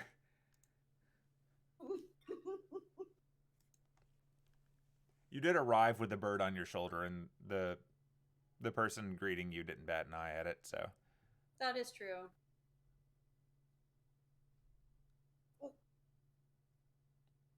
Okay, so are you off to the theater once you wake up, or are you still in the waking up process? I mean, we can fast forward through the morning. We can go with whatever you would like to do. I'm giving you chances if you want to prepare different spells, grab equipment, do whatever you want to do. Yeah, it would basically be, wake up, make breakfast. Yeah, Penelope will help Annis and Johnny get into disguise. Okay. I think Annis would just stick with the spells that she's been sticking. Okay. They seem to have served her well. You bring in your big old stick? Gonna leave it. Okay. I am going to, because she had her, the Clock Tower Garden Stone. Mm-hmm. She had put that in her suitcase, but I'm going to move that to her bag. Okay.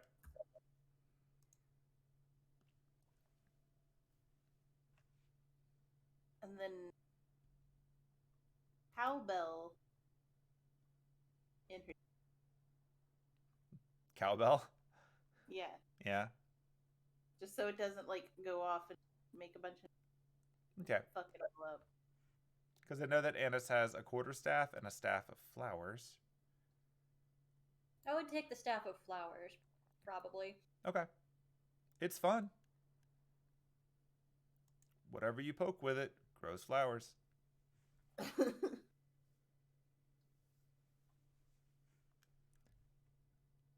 And Penelope, are you bringing a short sword? Can it fit in her handbag? I don't think it's that short. No. Okay. I don't think she'll need the short sword. I hope she doesn't need the short sword. Right. These are just the kinds of questions I have to ask you when you're going into what you know is the Mages Association. You know what? That is fair. As fun as sitting back and letting you do that is, I think your characters would know better, so I'm asking. Yeah. That is a very good and fair question. We don't have this come up very often because you don't go places where people are paying attention to you. But now that we're actually doing a little more of the D&D experience, I'm asking. Yeah. Not expecting a fight, but I still want something in case we do get into a fight. Oh. So that's why I compromised with the staff of flowers. That's fair. It's a magic stick.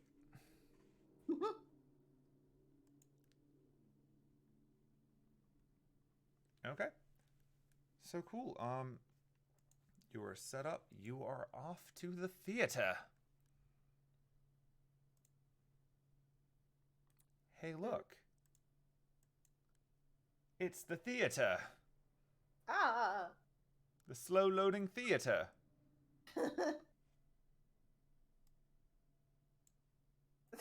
The producers. Ah, yes. Which is showing at that point in time. I looked it up. Good. That is what was showing in 2006. I love it. Or this is 2005, isn't it? Yeah, 2005. That's what was showing. I made a point of looking it up. It's the producers. Whereas if you went now, I think it's Frozen. But Thanks. But yeah, there you go. Cool.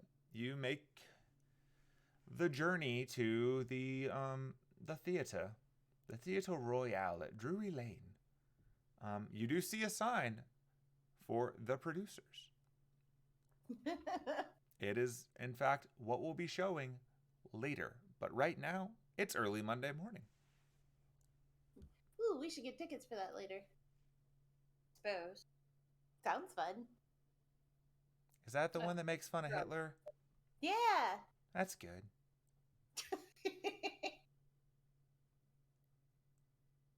Alright, alright, I guess we should look and see if we can find Crosby.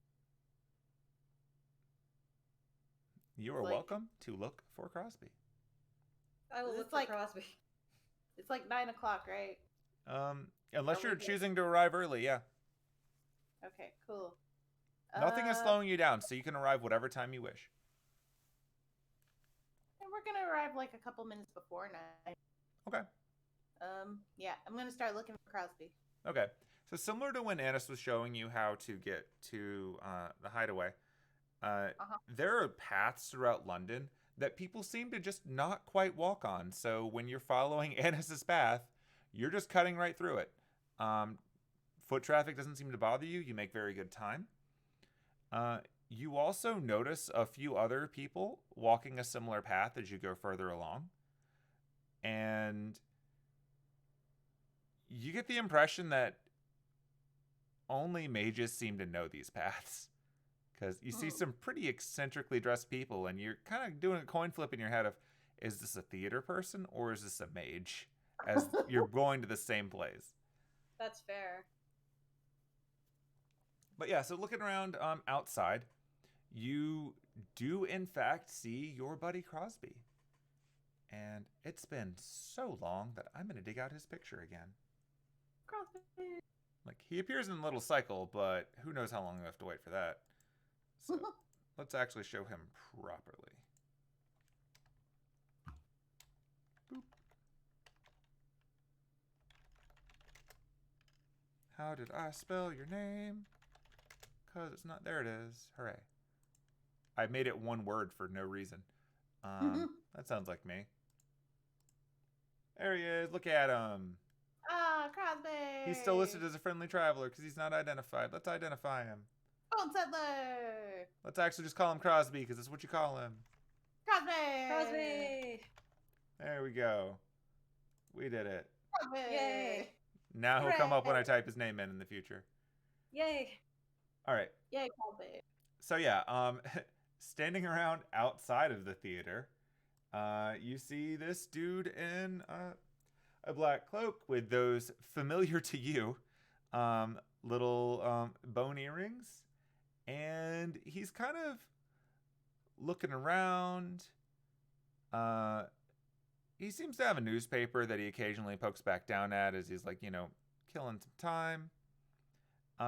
No one seems to notice him exactly where he's leaning. They walk right by, no interaction whatsoever. And based on the path that you're taking, that's kind of had this effect for a lot of things. You get the impression that he's standing along that path.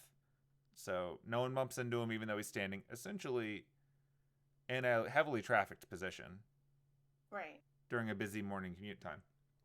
Bibby's occasionally looking down at his newspaper, and then he looks up and around, and he doesn't seem to have seen the group of you yet, but you are in disguise.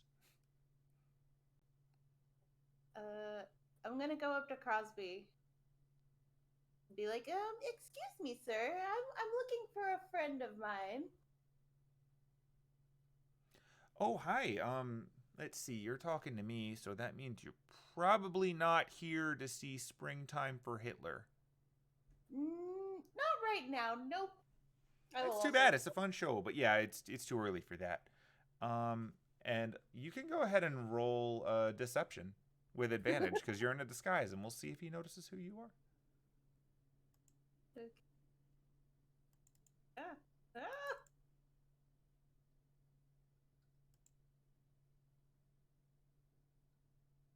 15, not bad. Yeah. Okay, and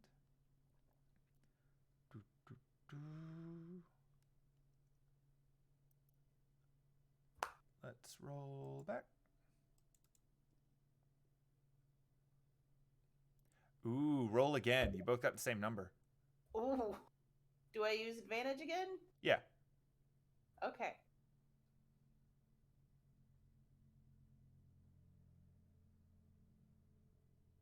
Oh, 14.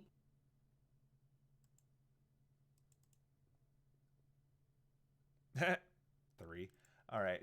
He rolled really badly that time. So you're looking for your friend. Yeah.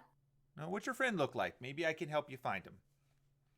Well, you see, he's about your height. Yeah, that's a good height. I respect that. Yeah. He's got kind of brownish hair. I remember those days. Kind of grayish. That sounds more in line with it. Yeah. See, where's these really cool earrings? Have like bones. I think they're made of bones. This guy sounds damn sexy. He's wearing a green shirt. Where's the black cloak? Starting to sound familiar to me. Yeah, has a fun accent. At this point, Anna's that I don't know. Has like some nice shades on. And through this, like Annis is just like walking up, or Market is walking up. Market Foxby is walking up. He's kind of a necromancer. Well, it's definitely where you'd find one of those. Yeah, kind of works at Clock Tower. Well, it does sound pretty suspicious. I hope it's not a doppelganger. Those are a pain in the ass. Might work in the spiritual evocation department. Recently got to talk to a T-Rex skull. Or at least hopefully. Oh, I'm working on it. Hey, wait a minute. I think I know who your friend is. Who's our friend? 80% sure it's me. It is. Because I rolled a 3.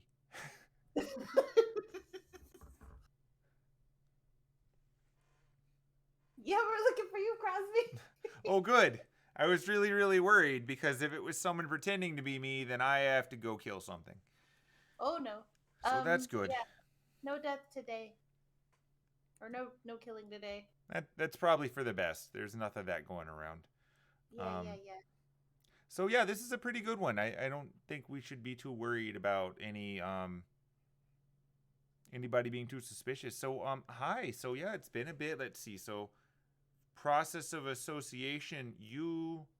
I know who you are. Pointing over at Market, and then he looks over to Johnny, and he's like, "Okay, this might be hard."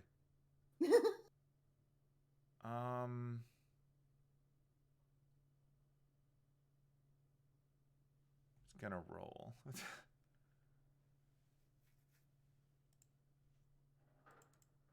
Let's see here.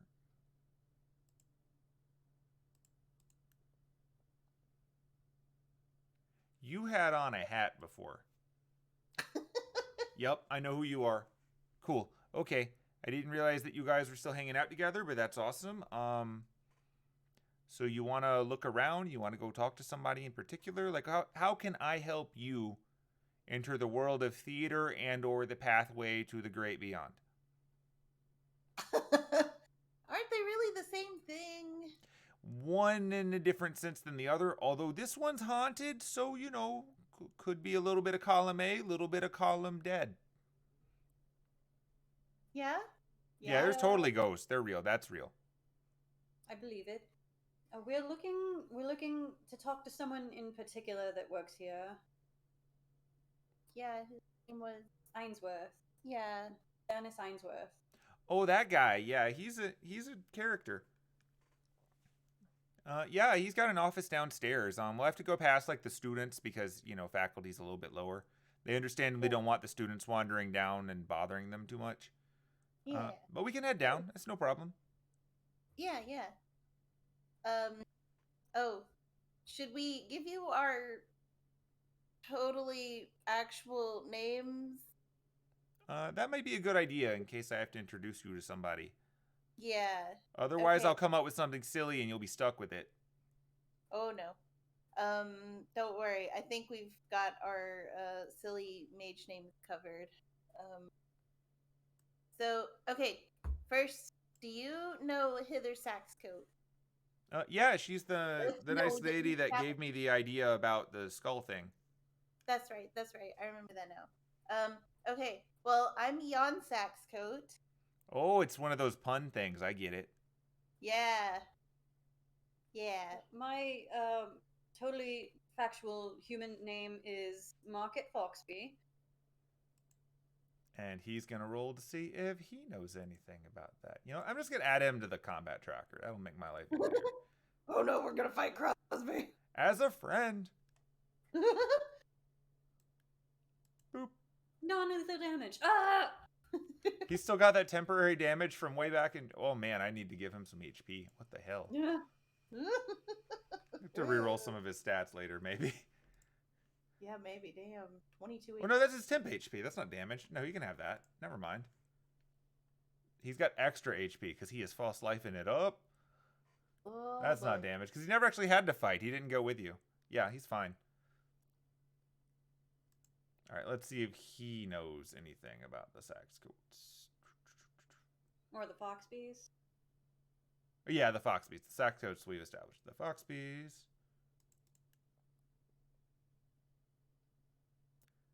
Nope. He rolled a 4. Oh no. That mystery is going to be fun to keep going for a while.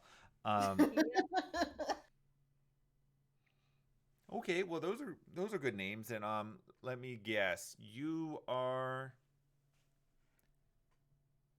Scarlet Pumpkin Tickle. Oh, the America Pumpkin Tickles? The very same. Well, shit. Wait. Huh. Wait, what? What? Which one are you asking that to? No, I didn't hear what. Oh, Like, I heard what Crosby said. I did not hear what Johnny had said. oh, she after hasn't that. replied yet. Oh. No, she said, "Oh, I see what you mean." The very same. Like confirming, yeah.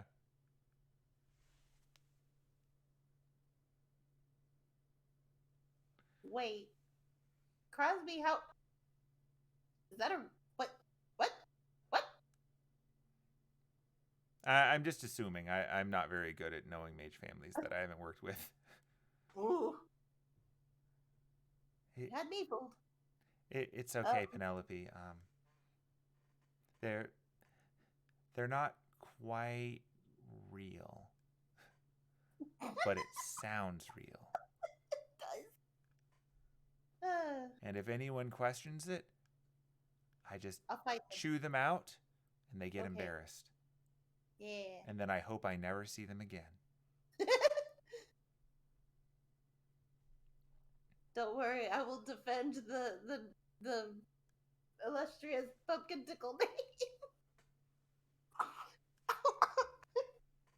Sorry. Okay, so Scarlet, Jan, and Market. I guess let's head down. Okay. So, yeah, he shows you, and you're going in through the side door, not the main door. You're going in where the staff would go in. Yeah. And yeah, you see a little bit of like the main theater upstairs, but you're not going to that part. You're definitely going through the sides and the downstairs and whatnots. As you're walking, he starts to give you a little bit of background on the place. So I'm sure you're probably aware at least a little bit that this place is, as I said, haunted all to hell. But it actually is a pretty good place for spiritual evocation, both because it's haunted and because if you accidentally summon something crazy, people just think it's part of the show. Like, maybe you accidentally summon a whole bunch of fairies during Miss Saigon, but you know what? Most people don't know the story, so it works out. It's pretty good coverage. They just assume it's some weird artistic choice, and to credit, might as well be. That's true. It seems to work pretty well. But yeah, this place has been here for a while. We've only accidentally burned it down a few times. Oh, But when we do, we put it back, and it gets to be a little bit better next time. I say we like I do it. I really just do some work here. I'm very much America based, but I've had a lot of work over here lately on account of, well, there's a lot to do. The association has been poking into a whole bunch of stuff. They've needed some recovery for some things. You guys are probably aware that right now it's not the best time to go visiting certain countries on account of you can't teleport back from them. Wouldn't recommend it. Yeah, I'm going to be here for a little bit, at least till my daughter gets here, and then we're going to go visit our mutual friend and talk to some old friends that we haven't met yet. Cool. Should be fun. cannot wait to hear about that. Well, I mean, I assume you'd be interested in seeing what happens, because my understanding is that you and your people are really curious about this too. Yes. I know that not all the druids are capable of going full big creature, but the hope is that when she learns how to do it, she can show some others, and then before you know it, we have Jurassic Park. That could be fun. Seems like a good idea. Didn't Jurassic Park end badly? I mean, for some people. Oh, Ennis has read Jurassic Park. specifically red dress, Yep. but not watched. Nope. I mean, it could be fun if it doesn't involve people getting eaten. Well, I think the idea is that as long as the people turning into the dinosaurs or druids, that they're not going to go around eating people, but I guess that's up to them. That's fair. Might be a little bit more dangerous when Hither starts turning other people into dinosaurs, but you know what? That's on her. That's more of what I was thinking. Maybe we should discourage her from turning other people into dinosaurs. Or smaller lizards into bigger dinosaurs.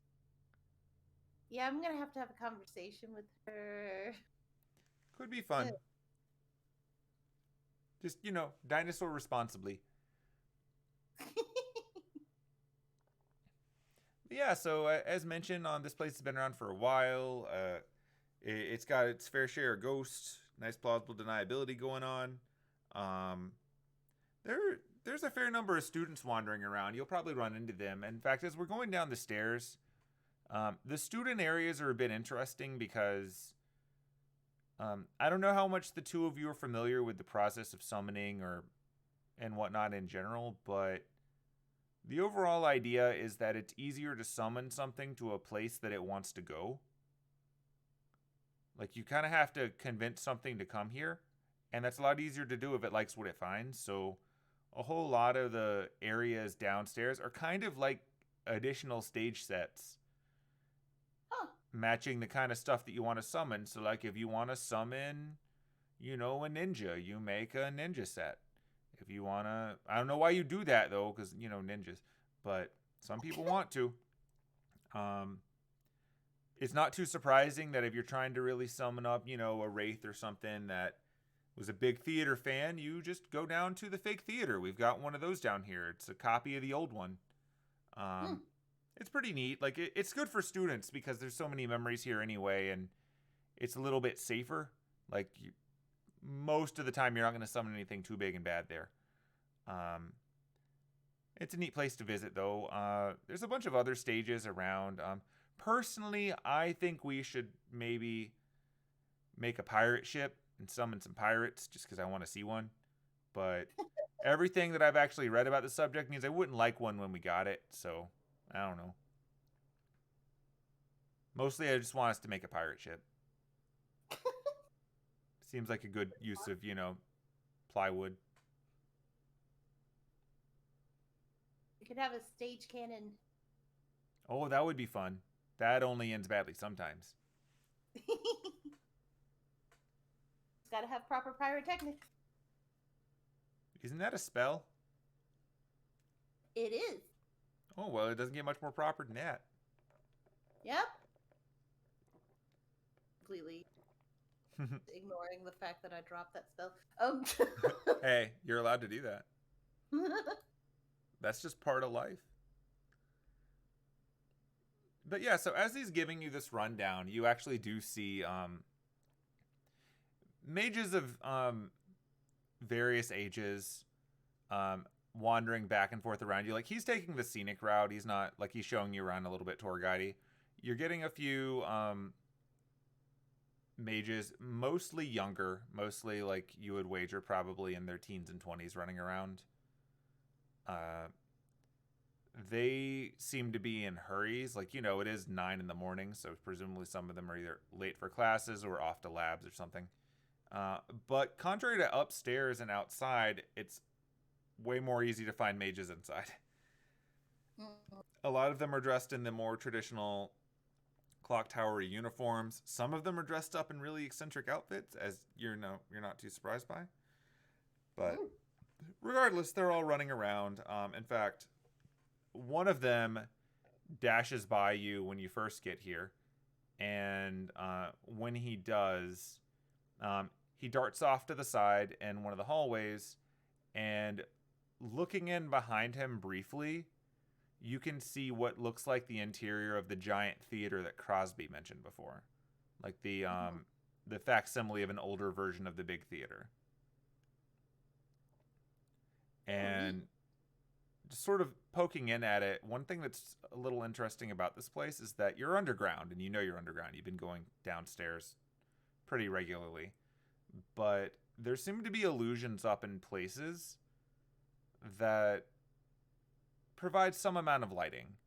But the thing is, it still feels really old and unsafe because they look like torches.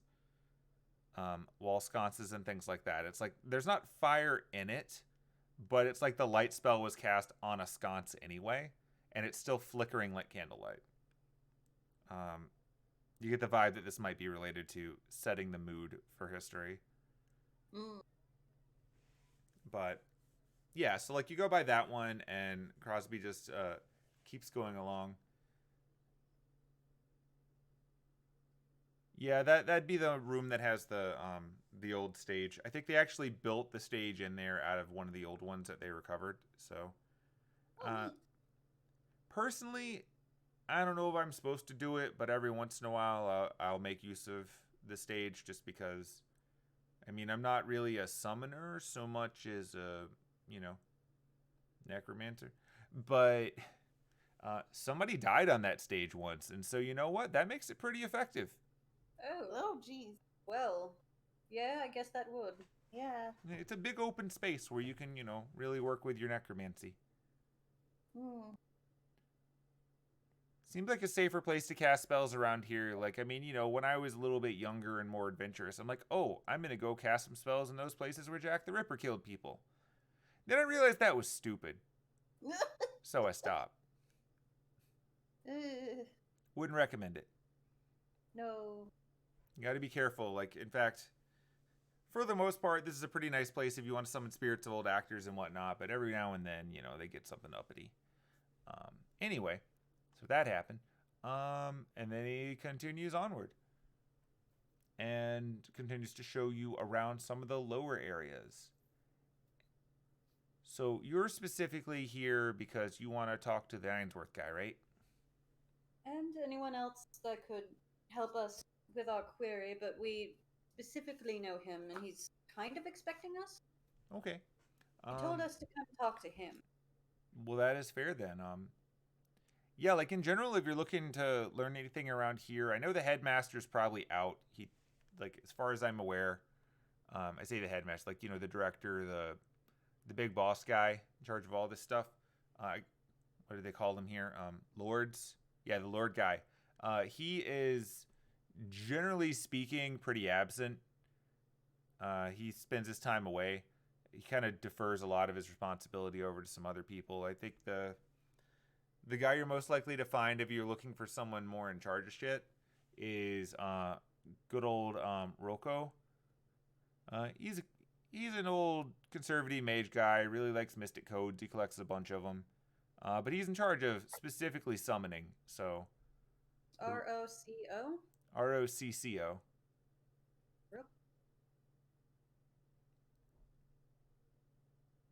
Yeah, he's in charge of the Department of Summoning, and he could be useful. I don't know. It depends on what you're looking for.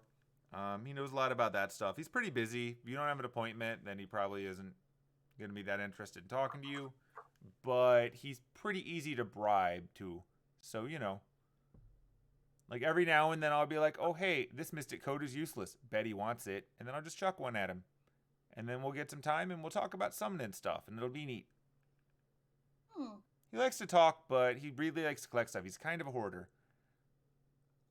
Good to know. Yeah. Also, he is super old school. Like, he doesn't know what phones are. Oh, no. I don't mean mobile phones. I mean phones. Like phones? Yeah, he thinks they're a telepathy spell. Oh, no. Wow. Yeah. Which is funny, but set your expectations if you ever want to do talking to him.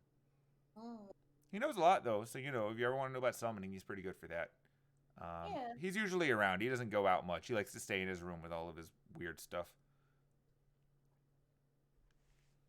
Cool. But he's a bit lower down. Yeah, now that we're past all the different student stuff, yeah, we're getting to the faculty labs. I don't really get an office because I don't work here, but we've got some of those, like, I think they call them hoteling. So I've got, like, some of my stuff set up over here. Not too much, just, you know, like a desk, a mini fridge, a corpse fridge. You know, the normal stuff. Corpse fridge? Corpse. You don't want them to rot. It's gross. And you can't keep them in your normal fridge. That's where your food is. That's true. Necromancy is weird. I mean, you know. Maybe I think magic flutes are weird. I mean, they Those guys are. there. They are, though. But, you know, it's really more of a waste not, want not culture. Like, You know, some people talk about using the entire animal. I'm of the mindset that doesn't expire as soon as other people seem to think it does. But that's fair, I guess. Anywho. But yeah, so, you know, like, this is where I'm hoteling up for a little bit. It sounds like you've already got sort of an open invitation, so I'll show you the way there. If you want me to come in, I can. Personally, I think the guy gets pretty annoyed by me, so it'll be up to you if you want me to come in and help out, or I can just show you the way and you can knock on the door and I can step back and I can wait.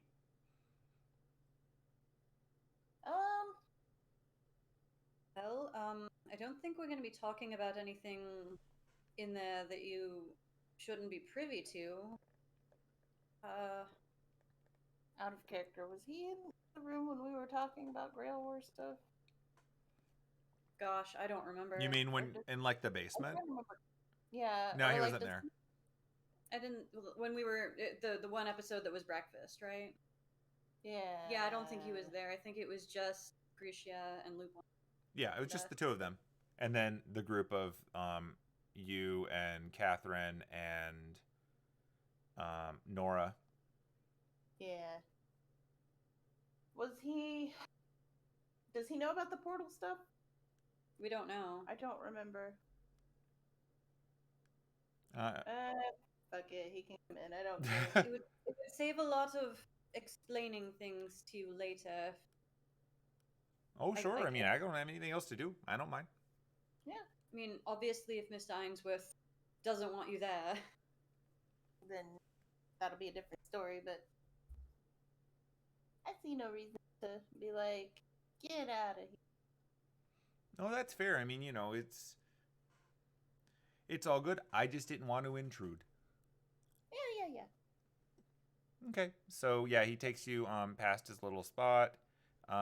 You go past a few more faculty labs. There aren't that many of them. You get the impression that Spiritual Evocation definitely has a lot of, like, professors and researchers, but most of them seem to be out and about doing stuff rather than sitting around here on a Monday morning.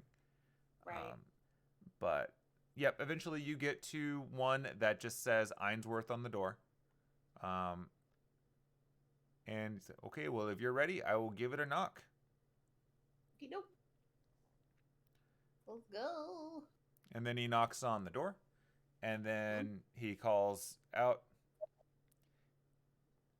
"Hey, I got some guests for you here. They said that you've got an informal arrangement to meet up with them." All right, hold on. He's doing his weird door thing. And with that, you hear something strange. Like, you actually have heard this sound before. And it's a voice coming through the door that says, "Please enjoy your time in the theater." And then you hear on the other side after a second, "Right, well then let them in." And he opens the door. And you see a dude. A dude? But it's not the dude quite how you remember him. Because he is no longer fresh from the beach. Look at this nerd. Yup. He is wearing his grown-up clothes.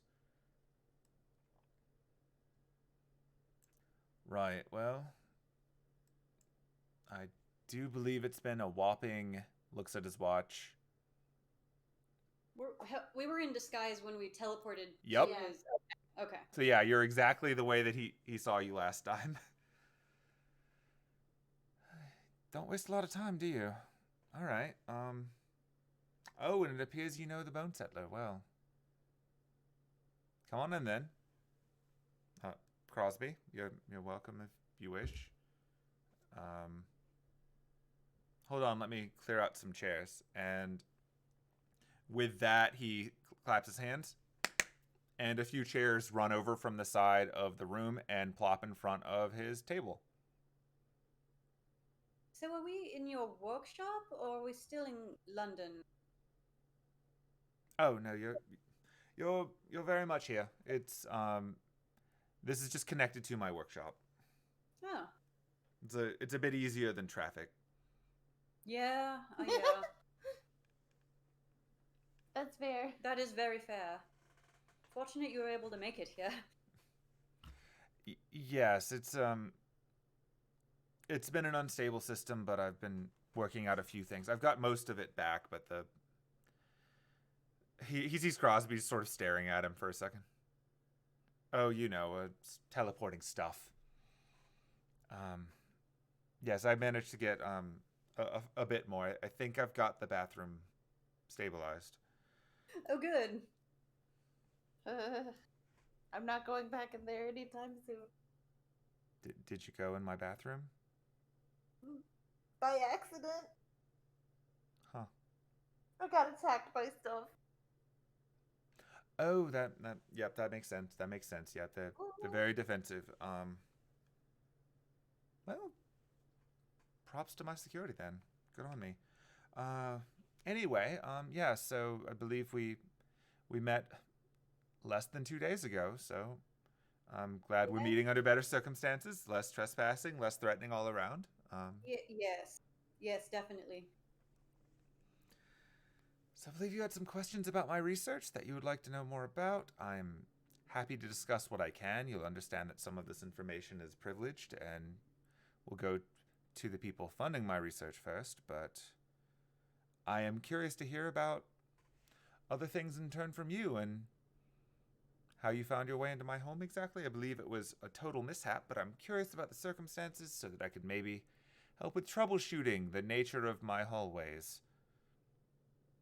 Yeah, It really was a complete accident. We were trying to teleport to the circle here for the London Mages Association and got put in your workshop by accident. yeah. Oh, did they just fall into your living room? Library. Got The attacked by books. library and the loo and the soup room. And the beach. You've got a soup room? Everyone has a soup room. I don't think that's true. I think you'll find that not everyone has a soup room. They would if they had infinite space. You're not wrong. Johnny grumbles. It's okay, Johnny. The soup can't hurt you. I need to make you one of my soups sometime. I think you will quite enjoy it. Guaranteed to not attack you. Until recently, I thought that was the universal quality of soup. Didn't we all? Well, that would also explain why my pantry had a bit of a mess. But you know what? Overall, I'd say this is a rather successful test of my security system. Although I'm a bit disappointed in the art room. Seems the art wandered away. I'll have to find that later. Yeah, it was totally empty when we got there. Yeah. Can't quite win them all, but it found its way home eventually.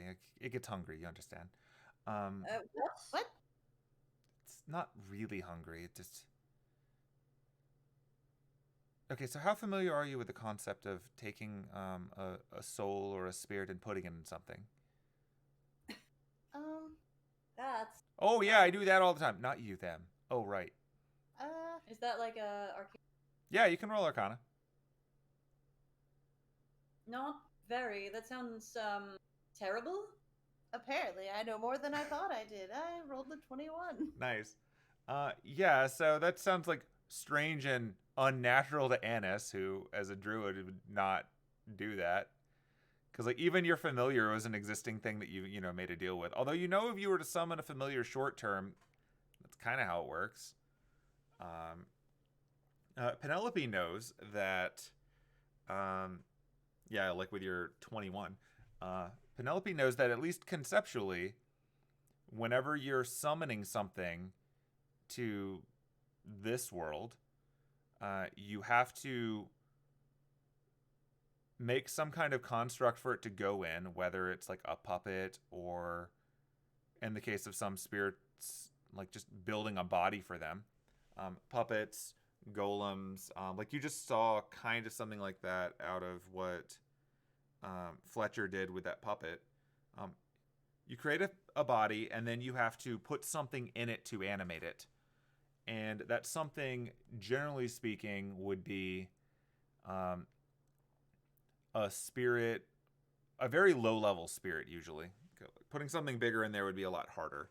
But usually low-level spirits, the Type Moon term for them would be wraiths, not to be confused with the D&D term wraith. But very low-level spirit things like... In the meta sense, just to clarify this for general Type Moon, in Fate Stay Night, Sasaki Kojiro was a wraith. Because he was never a real person, so there was no proper heroic spirit to summon for Assassin. So instead they found a wraith that was really, really similar conceptually to him, just shoved that in there, and then gave it the legends of Sasaki Kojiro to fill in the gaps, because MIDI had actually worked harder to make this work. Type Moon lore is weird. But yeah, so Penelope can kind of ascertain that presumably if you were to shove a spirit into a chair or something else like this guy's been doing, it would still have a lot of like the thoughts and motivations of the thing that's put into it, which would include going home for food, even if it doesn't eat. For the most part, if you don't embed a whole lot in it, then it's just going to do whatever it thought it would before in its new body. See, Penelope knew all kinds of stuff because she rolled a 21. I'm just going to relay that to the group. Well, by the group, I mean mostly Anna. You make sure that the spirits want to be put into these objects?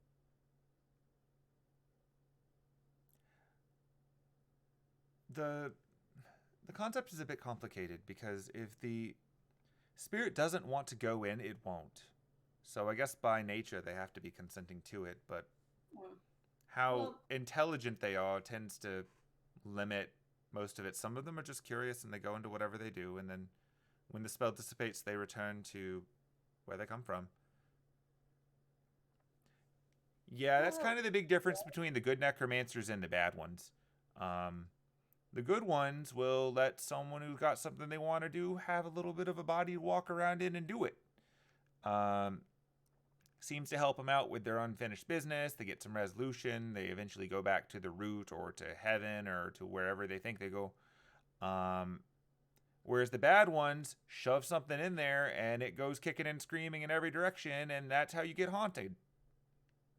Oh, Huh. all right. That makes me feel a little better about this whole situation. Yes, it's actually it's a very complicated process of putting a spirit into a body that isn't, well, a former body. For instance, there are not a lot of chair spirits for me to put into chairs, so I tend to use spirits of smaller animals that really just want to make people happy. So in its own weird way, you're sitting on a puppy. I I'm really wish you immediately hadn't gonna phrased it stand like up. that. Immediately standing up. I don't need to sit down. It's fine. It's not actually a puppy. What? It's not the spirit. Spirits are not dead things necessarily. A lot of them are simply things that don't have bodies. Now, if they're mine, they might be dead. But yeah, like what he's doing over there is more just. It's like walking around a craft store and finding the base components of a spirit and then shoving them in stuff. It's way harder, honestly. Like, I can put stuff in a dead body, and then it'll be like, oh, hey, I know what arms and legs are. I was one of those once. And then they'll walk around and, do a little dance or whatever, depending on what you ask them to do. But what he does over there now, that's complicated shit. Yes, it's quite complicated. Anyway, you're probably not too interested in that. You're probably more interested in the portal situation. Yeah.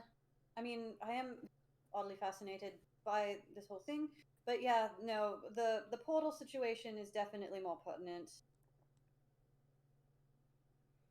We have a much more vested interest in finding out how to close them now. It's an interesting prospect. Yes, I suppose unattended, they're quite dangerous. Yeah. And probably don't bode well for the long-term safety of the world either. No. Shouldn't have these. Okay, wait, so what? And then he very rapidly recaps stuff that you already know. Oh, okay. Just so we don't have to do that. Hey. Let me take you back to the beginning, Crosby. No. It all began on a train. No. Where we saved a bunch of animation budget by using clips. No. We just replay the animation, the whole recap from when Annis recapped it for her. Yeah. Oh my we, god. We pull up the Twitch clip. But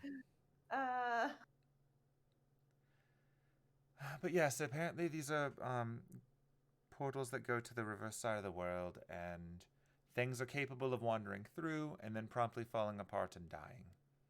Or causing a lot of trouble and then falling apart and dying. That would also be an issue. It's true. Apparently they're popping up around the world, but it's very difficult to actually study them because, well, they're dangerous, and if they pop up they tend to only appear in regions that have ley lines. So, unfortunately, that means they tend to be in places where there are people or living creatures to be victims to whatever wanders through.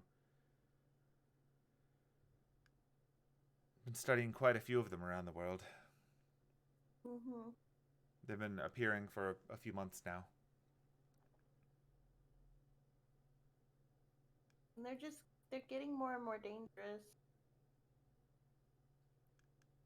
They're fascinating potential, but it's definitely one of those things that I feel it's only a matter of time before the clock tower takes a more proactive stance on containing.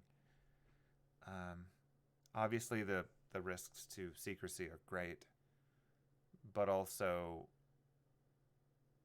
generally speaking, should anyone find ways to manipulate them, it opens a whole world of new risks, because Mages are nothing if not a curious people.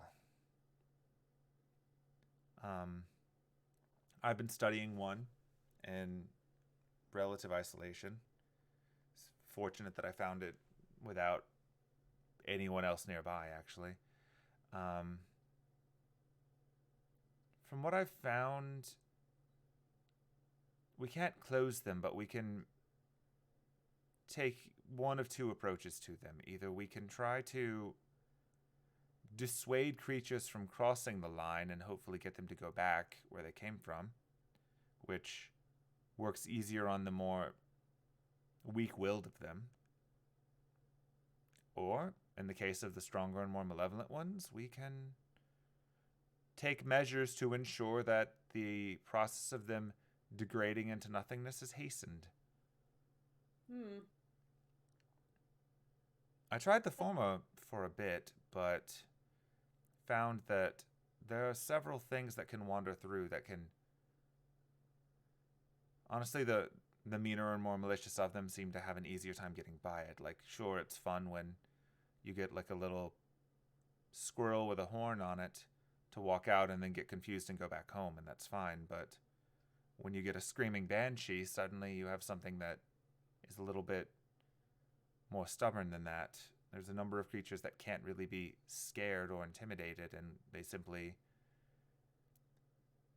float around doing as much damage as possible until the world corrects them. Unfortunately, after enough incidents in my cave, I had to escalate to the more dangerous approach for them. It's a bit ghastly, but it gets the job done.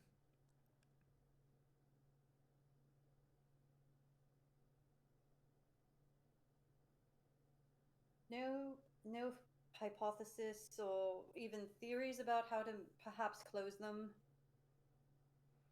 I think to do that, you'd have to find out what opened them in the first place. That is true. I suspect that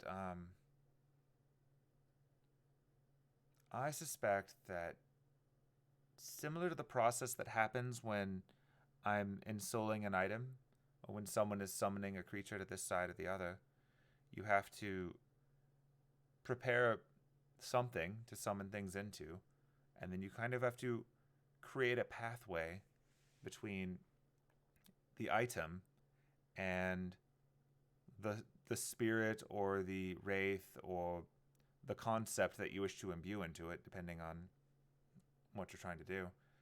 And then you have to use mana to create that link that allows it to be anchored, and then obviously continue to provide mana to keep it moving. My suspicion is that these holes might be that link. That rather than a very thin thread like we would use, say, connecting the concept of moves around and takes care of you to a chair, instead of a very thin strand, these are much bigger ones that are connecting the concept of the reverse side of the world to this side of the world. So they might not actually be portals so much as direct holes or links that connect the two. More of a tunnel, really. But I have not had many opportunities to study that. I've thrown a few things through, and to credit, they didn't come back. And I've seen things come through and then rapidly fall apart. I also begrudgingly encountered things that did not rapidly fall apart and had to take measures. I'm not sure if you're aware, but... Oh, we helped something from the other side of the world go back into that portal. Well, that was generous of you. Yeah. He was a very nice tree man. No, well... Would have been a shame to see him die. It's fortunate that you helped them back. Yeah, from what I've seen, the things that can survive for more than the immediacy on this side either do it because they're given access to more mana so that they can actually sustain themselves as they're suffocating, or they have some natural traits that give them more time here. The ones that made it the furthest, even with my protections, are the ones that seem to have some level of regeneration. Like, ultimately, if they run out of mana, they still die, but they seem to last significantly longer. Personally, I think it's an absolutely terrible way to die, but I would also prefer to not have some kind of rampaging super beast breaking out and drawing too much attention. Like that portal that you found before, it's in a cave in an obscure place that I'm not too worried about, but I've heard stories of these appearing in more urban environments or at shrines and temples in various parts of the world. In fact, I recently heard of one that actually opened up in a graveyard. Oh, is that where that was? Yes, I believe so. Wow, that was a shit show. Yes, What happened? Apparently a number of wraiths in the traditional mage sense came through and took the form of wraiths in the more contemporary scary Halloween sense. Oh no. And flew around screaming at people and attacking things for a moment. They ultimately deteriorated and fell apart, but not before harming several people. Ooh. Personally, my fear is that should something lycanthropic come through and bite someone, Yeah. the That could be thing bad. that came through might fade away, but, well, this world already has instances of werewolves and bloodsuckers that can transmit. So we don't have a lot of reason to believe that anything infected would similarly fade away if it's natively from here.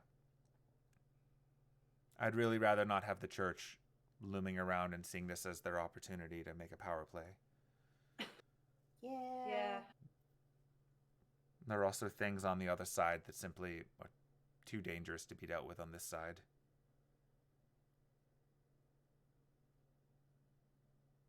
And things on this side that would probably love to get there.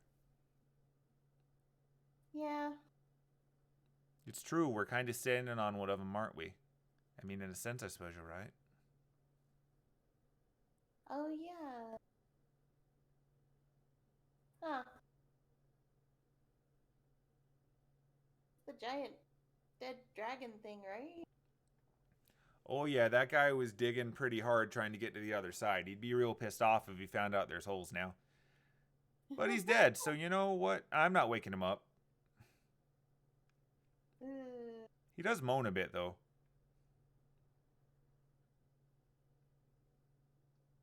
If he's dead, why is he making noise? Dragons? I don't know. When you're big and full of mystery, it'd be strange if we understood you.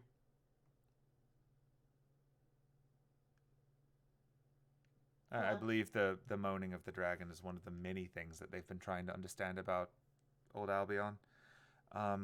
That's for the School for Archaeology to figure out, however. I'm most pressingly concerned with these things popping up and what they actually mean about the barrier between the two sides of the world. Yes, I am quite concerned about that too. These things seem to be happening more frequently, and that implies to me that something is happening on a larger scale. Yeah.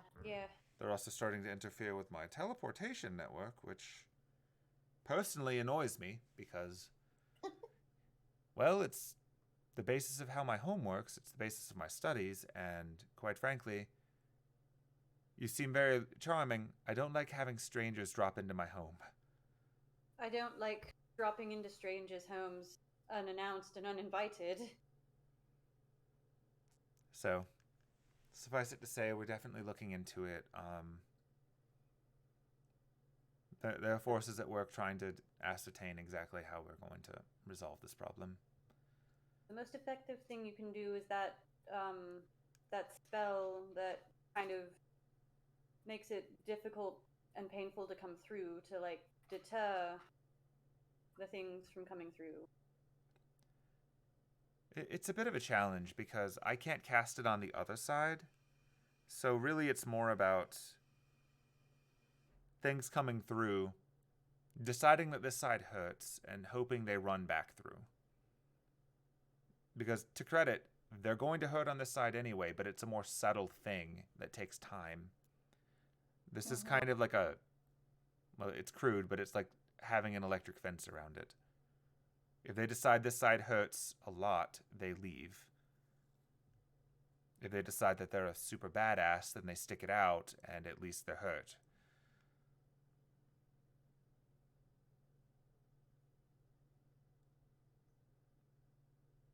Huh. Doesn't seem like there's really much of a humane way to do this, is there? I mean, if only nice things came through, then you could simply cast a spell to convince them to turn around, but... Put a little sign that says, "Hey, go home, please." Entrance closed. You don't want to be here. There's capitalism here. This side is full, please turn back. Maximum occupancy.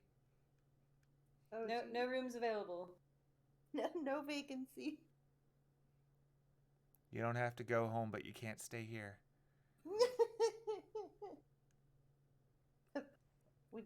we did it, guys. We solved the problem.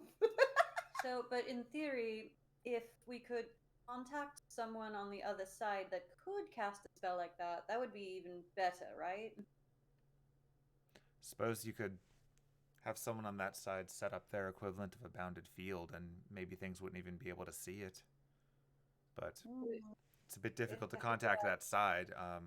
Mages for years have theorized that you could do it with a sending spell, but you have to know who you're sending to, and that side doesn't really talk to us very often.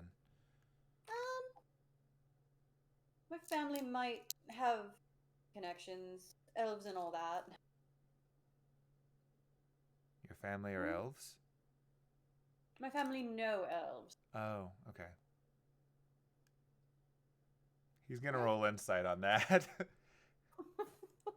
Can I do anything? Do I need to roll anything to contest that? Yeah, you can roll deception.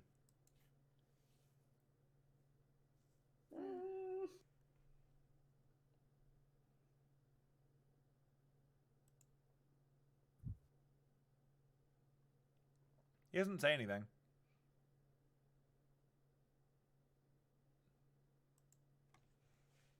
I suppose the elves would probably have a better chance of knowing someone on the other side, at least, and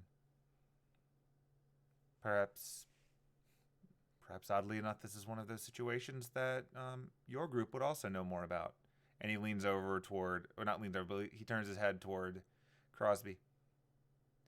Oh, you mean talking to, like, dead people?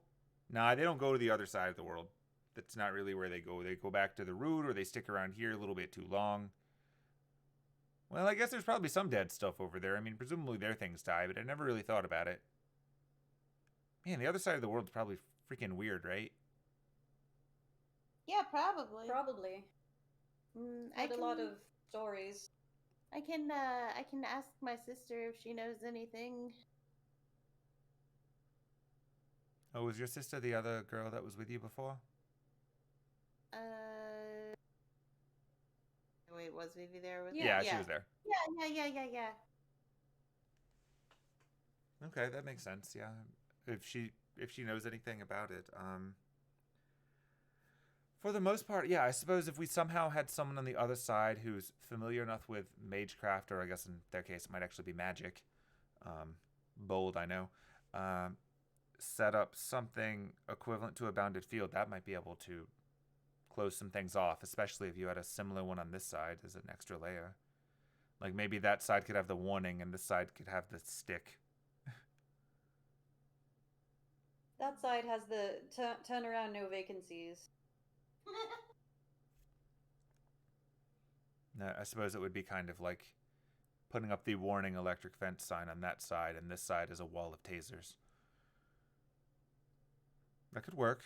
At the very least, it would minimize the number of things not actively trying to cause havoc.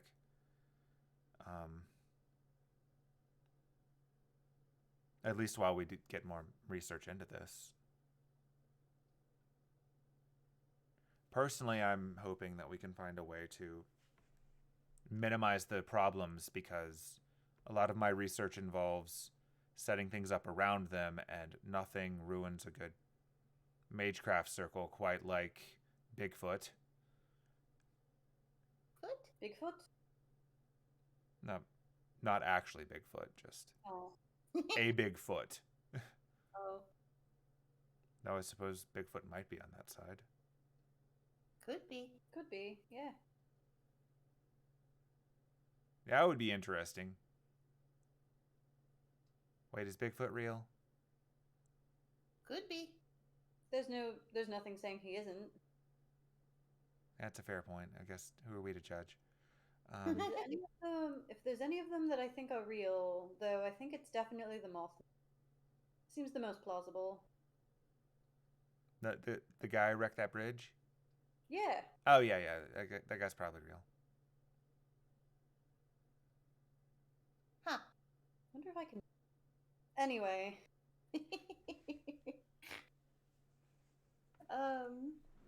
But So- yeah, I think I know.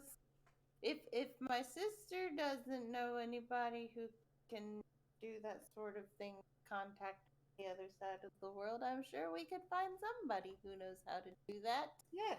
Well, I'm certainly open to collaborate. I mean, obviously, I would rather not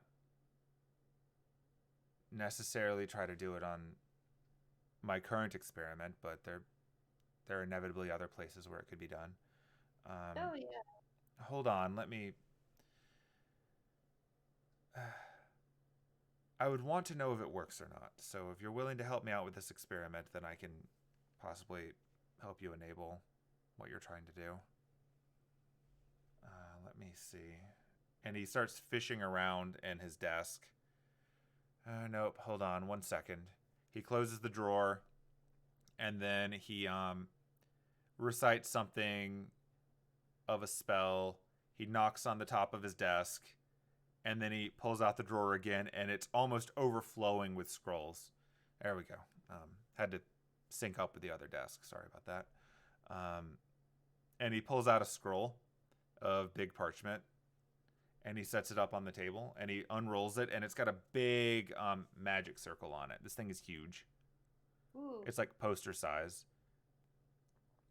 that's cool. So I think if you try using this as a ritual spell, assuming one of you at least is capable of arcane spellcraft. I mean, I assume you both are, or that you all are, since you're here in Clock Tower. You should be able to mimic the spell that I have currently going in my place. Like, you'll need to obviously get it going, but once it's moving, it'll draw power from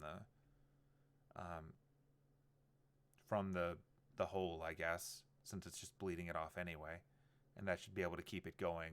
It's not going to require as much concentration or mana on your part once it's actually started. And if you get someone to do something similar on the other side, you can see how it works.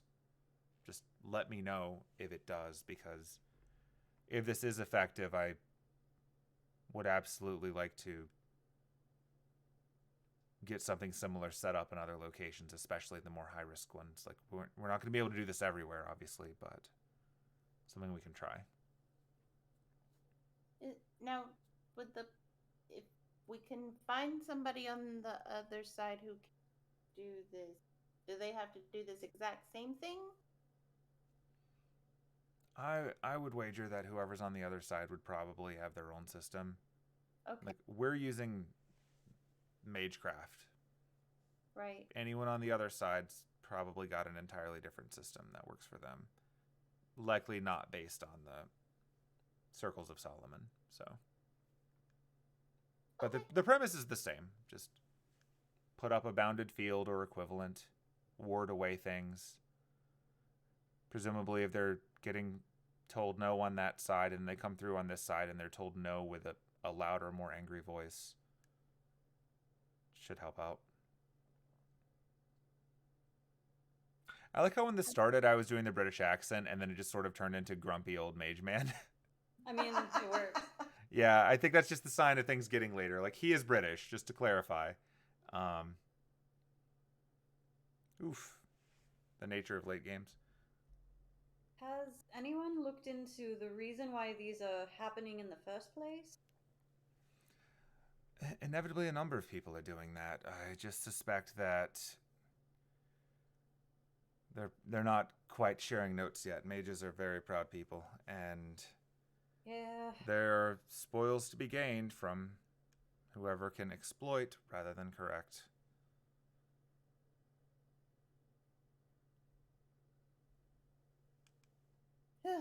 At the end of the day, everyone wants to get to the root, right?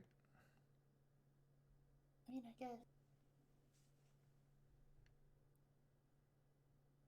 I'm not sure what accent that was that just came out of my Yeah, mouth. I know. I mean, as we're getting later, it's getting weirder.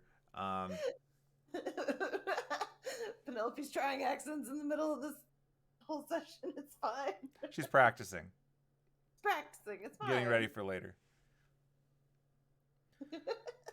But yes, I think. Oh God, I'm just gonna give up. All right. Right. So I think that ultimately you can give this a shot. Let me know. I'm not gonna ask where you're casting it. I'm sure there's holes everywhere. Quite honestly, if you find something that no one else has found, don't tell them. It will not end well for much of anything. Like, get the area safe, keep away the mundane people. Ideally, keep away other ambitious mages. Just keep everything away from it. These things are toxic. We've got some research going on about ways to fix it. I know a few in the association have some schemes moving, but I don't know how far along they are. I may have been roped into one or two of them myself. It's no telling. But it's obviously a priority, so I would wager the instability of the ability to teleport across the globe is inconveniencing enough mages of high stature that they're looking into it with their resources. I would wager the instability may have also trickled down a bit, and that might be how someone managed to make off with something from the vault and trigger this high state of alert in the first place. It shouldn't be easy to do. Yeah, it was probably that. Yeah. Regardless, I think if whatever's going on, it's a global problem. So give that a shot, and he's going to go ahead and hand it over to the two of you. Which one of you wants it? I'll drop it in your inventory. I guess I'll take it. Okay.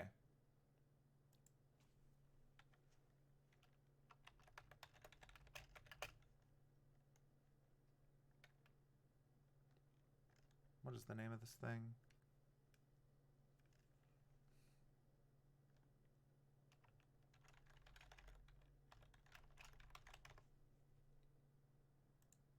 There you go. Have a scroll. Don't bother clicking on it. It doesn't have a description. Okay. Moving my hand off of the mouth. If you just click it, you open it, it just says how to win D&D. Oh, wow. Turns out the trick is to never die. Oh, wow. Yeah, give that a shot. Let me know whether or not it works. And if you've got any contacts on the other side, that'll be fascinating. I'm going to continue to change my accent as we get later because it's fun. But also, I think there's enough research going on in this that if the lot of you are interested in perhaps some more experiments, since you're already more aware of it than most, I might be able to point you in the direction of some things worth checking in on, because I'm trying to map these things out, and while they're definitely making a bit of a mess from everything all around, if we can get enough information about where they're appearing and how big they are against the ley lines, we might be able to start predicting where they will appear. And that would be incredibly beneficial. Real. Between what we can chart from already and what people can divine, we may be able to actually clear spaces before they become bigger problems and ultimately trace them back to where this is starting. Yeah.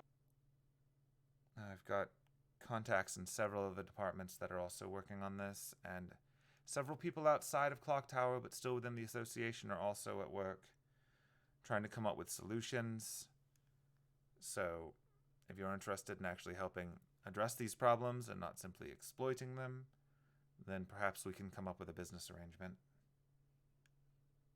What's the best way to contact? Well, you can obviously reach me here. If you knock on the door, I'll hear it. Beyond that,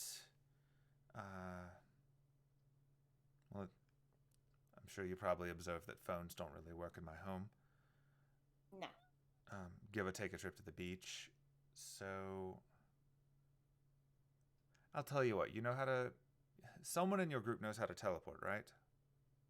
That's how you ended up in my space. Here. And he pulls out it's like a giant novelty key. It's really big. It was in the overstuffed drawer.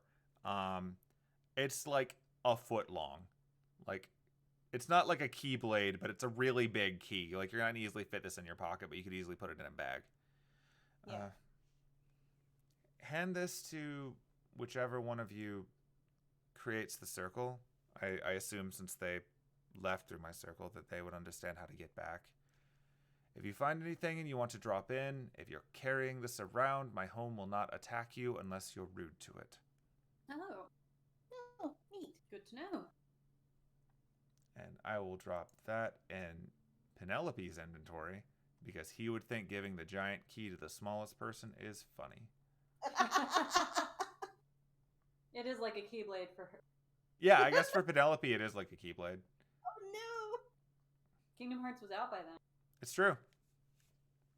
Oh my gosh, I can go and fight Heartless. Ah. I don't know why I rolled. Anista has no idea what Kingdom Hearts is. Only vaguely aware of Disney and Final Fantasy. Yeah. In that way that it's impossible to not be aware of Disney.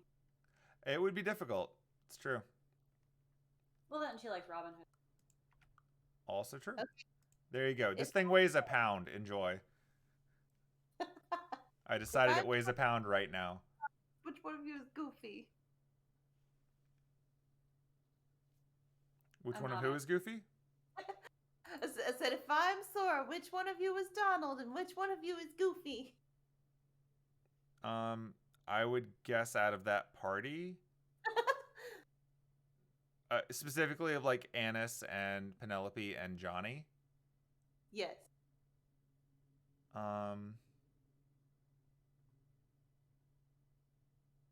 Who's more likely to not heal you? That's who Donald Johnny can't heal you. So Okay, Annis would have to be Donald by default then, because Donald can heal and just doesn't. yeah. Not till the third game when you just turn Donald into a heal bot.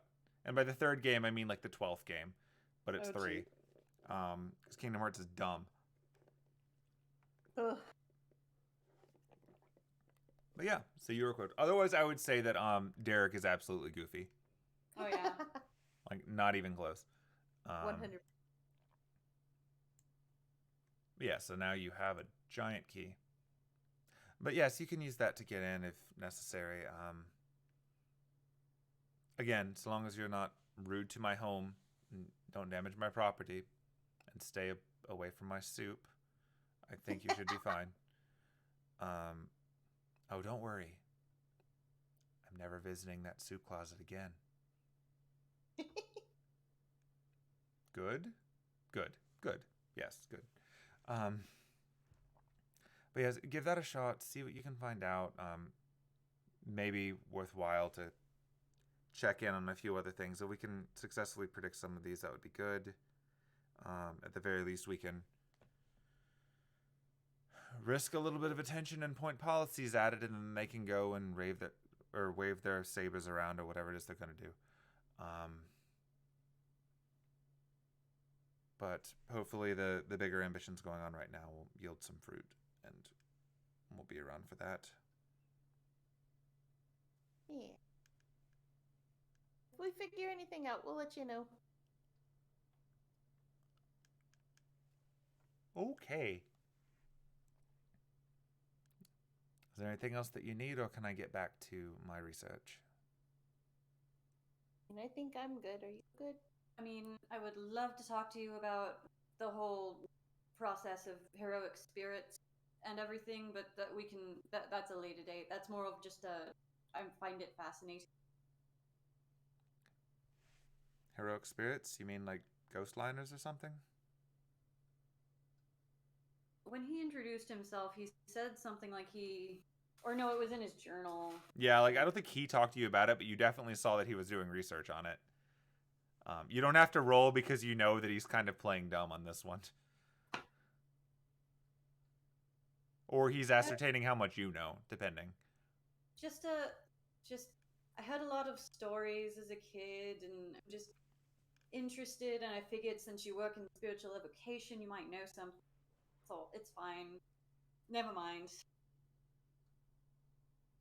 Interesting. Yes. I have studied a bit of that. That could be worthwhile discussing at another time if you're on your way. You seem busy. Oh, I'm quite busy. In fact, right now I'm trying to get the rest of my labs back. Good luck with that. Yeah, I've got them safely disconnected from the rest of my home, but that doesn't mean I'm not concerned about the experiments still going on there without me. So that's always fun. That would be concerning.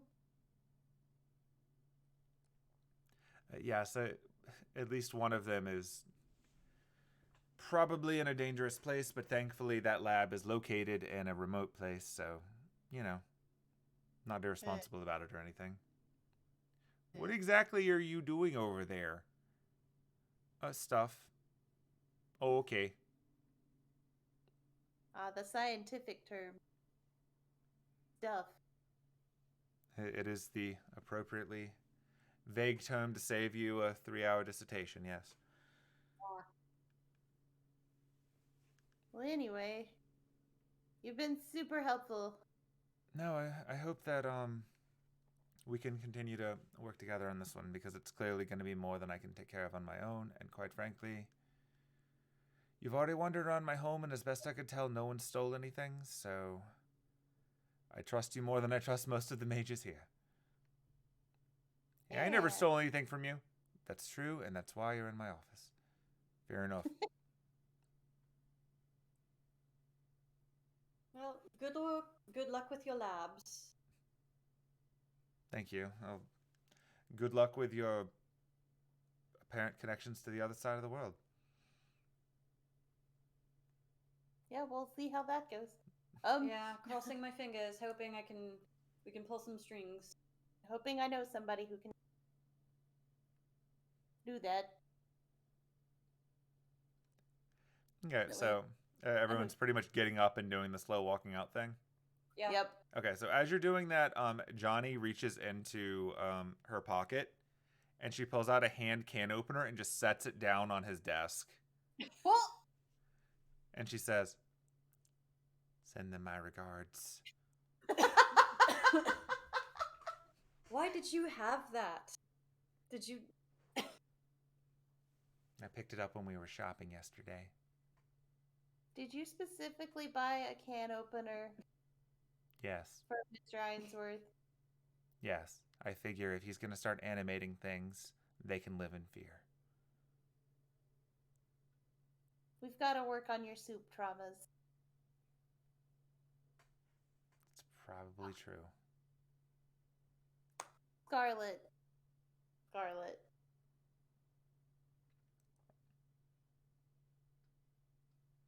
At least I've still got SpaghettiOs.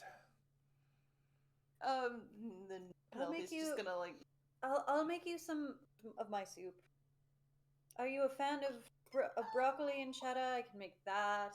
I can make chicken noodle. I'm just like pushing them out the door now. Yep. You've successfully extracted Johnny from the room. And so Crosby follows you out, and then you can hear on, like, through the door, please enjoy your time in the library. Oh no.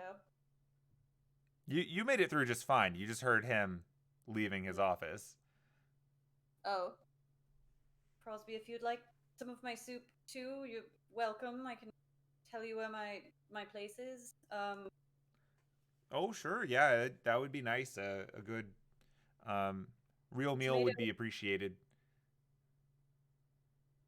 Like outside of that stuff that I got at, our friend's mansion the other day, I've been pretty much just living out of whatever I can pick up in the local restaurants where they don't look at me too funny. Can bring your daughter too. She's a soup fan. I mean, I can make things other than soup.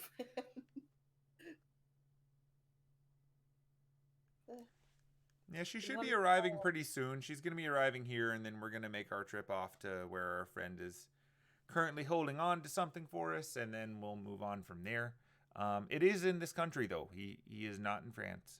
So. Oh. Everyone came. Interesting. Yeah, I think he said something along the lines of this would piss off Sherlock Holmes, and you know what? I respect that. Wait, hold on. Sherlock Holmes, the fictional character. Ish, yeah. Lupin is a fictional character. Yeah, okay.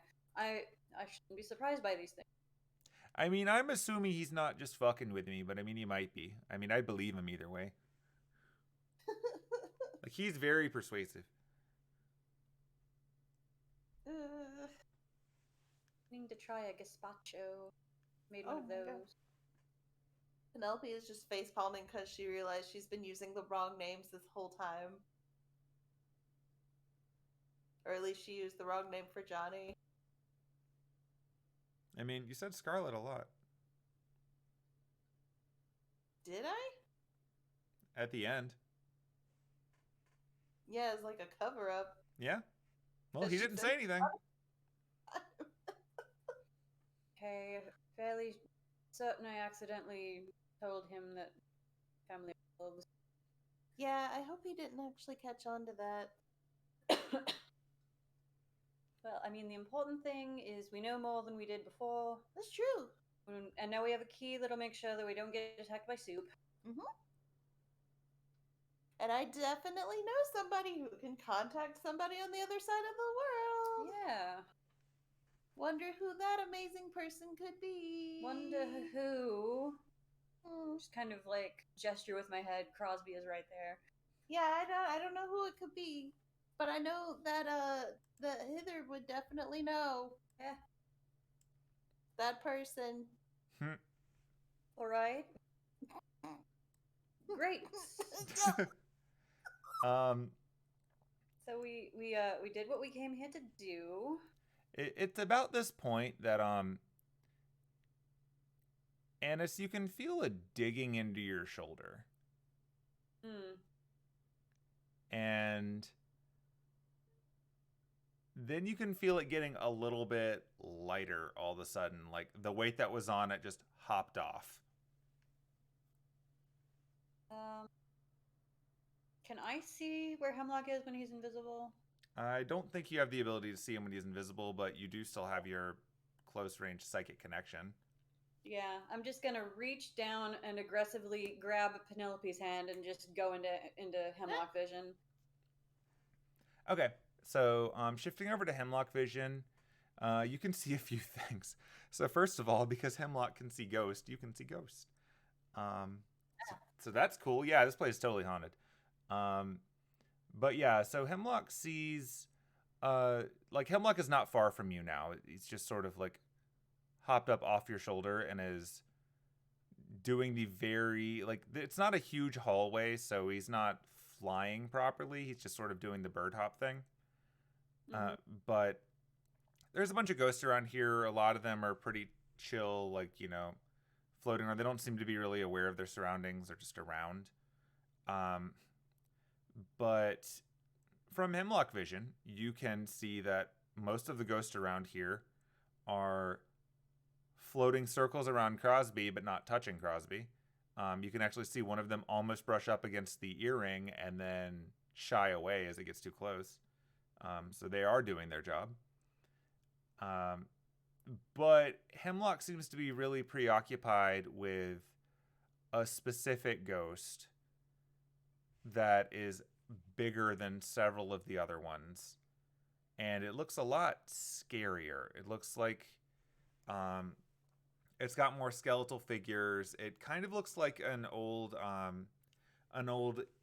Englishman in the 18th century or 19th century 1800s kind of attire with a a walking cane type thing, and it is being pulled somewhere. Like, it's not floating around like the other ones. It's getting tugged by a strand of some sort, and it is being tugged very quickly off in the direction that you walked down to get here and up the stairs toward where the students are. And Hemlock is not happy about it because this thing looks angry and like it's getting pulled, kicking and screaming somewhere it doesn't want to go. And Hemlock is starting to fly after it. All right, I'll come back out of Hemlock vision. Whoa, okay.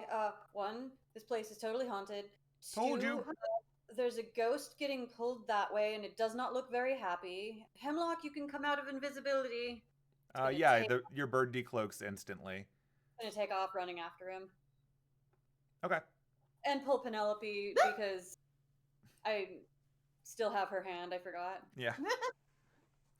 Yeah, so Johnny starts chasing after, and as does Crosby.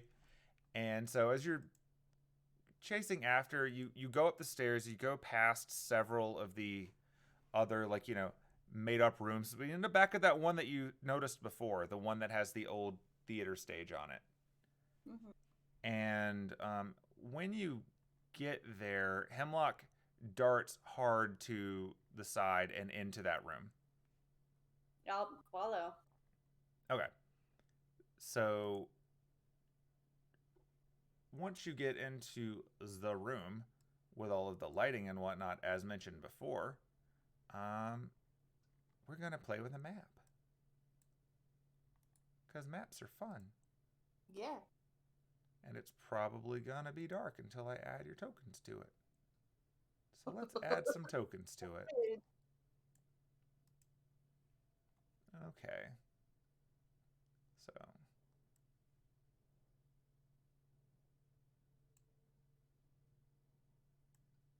Don't go running around too much just yet, but drop some characters into the map. And let's drop Creepy Merlin in somewhere so that people can see. It's Creepy Merlin.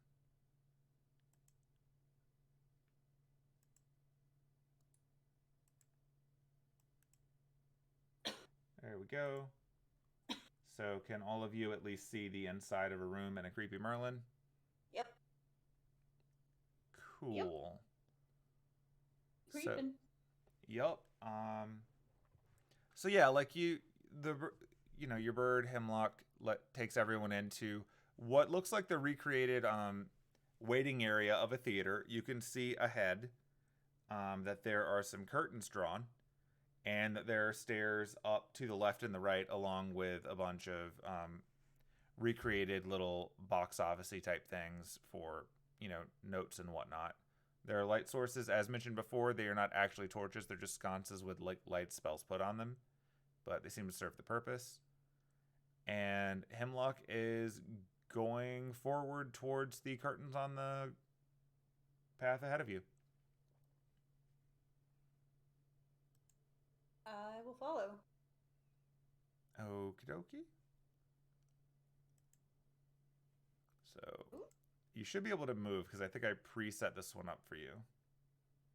Yeah. So Hemlock is going to dart over toward this one and right on through.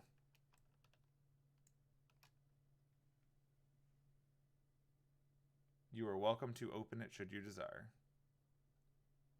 I don't think I locked them on this map. There we go. Yeah. So when you get in, everybody's just following. So you could see inside the main area, there's a bunch of old pew-like seating. and there's a stage. And on the stage, you can see a few things. So let's see if these all appear immediately or if I have to do something special. Or it can add everything twice because of course it did. Because that's fun too. Okay. So what you can see up on the stage is that student that you saw before, who looks terrified out of their mind. Yep. Here you go. Beautiful. Yep. You see a student terrified out of their mind next to a giant magecraft circle. And in the giant magecraft circle, you see something that looks familiar to Annis because she saw it as Hemlock. And it looks like that. Theatrical wraith. Theatrical wraith. And it looks all big and angry. Here is a picture of a wraith just for curiosity. Though this one is far more dapper than that. But yeah, a ghost has appeared in the middle of that circle. The student appears to have been summoning something and seems to have grabbed the wrong fish. Ugh. And he is freaking the hell out and slowly inching away from his circle as this thing is clashing against the sides of it. And I think that's a fun enough plot hook to pick up on next time. Oh no! It's spooky. Ooh.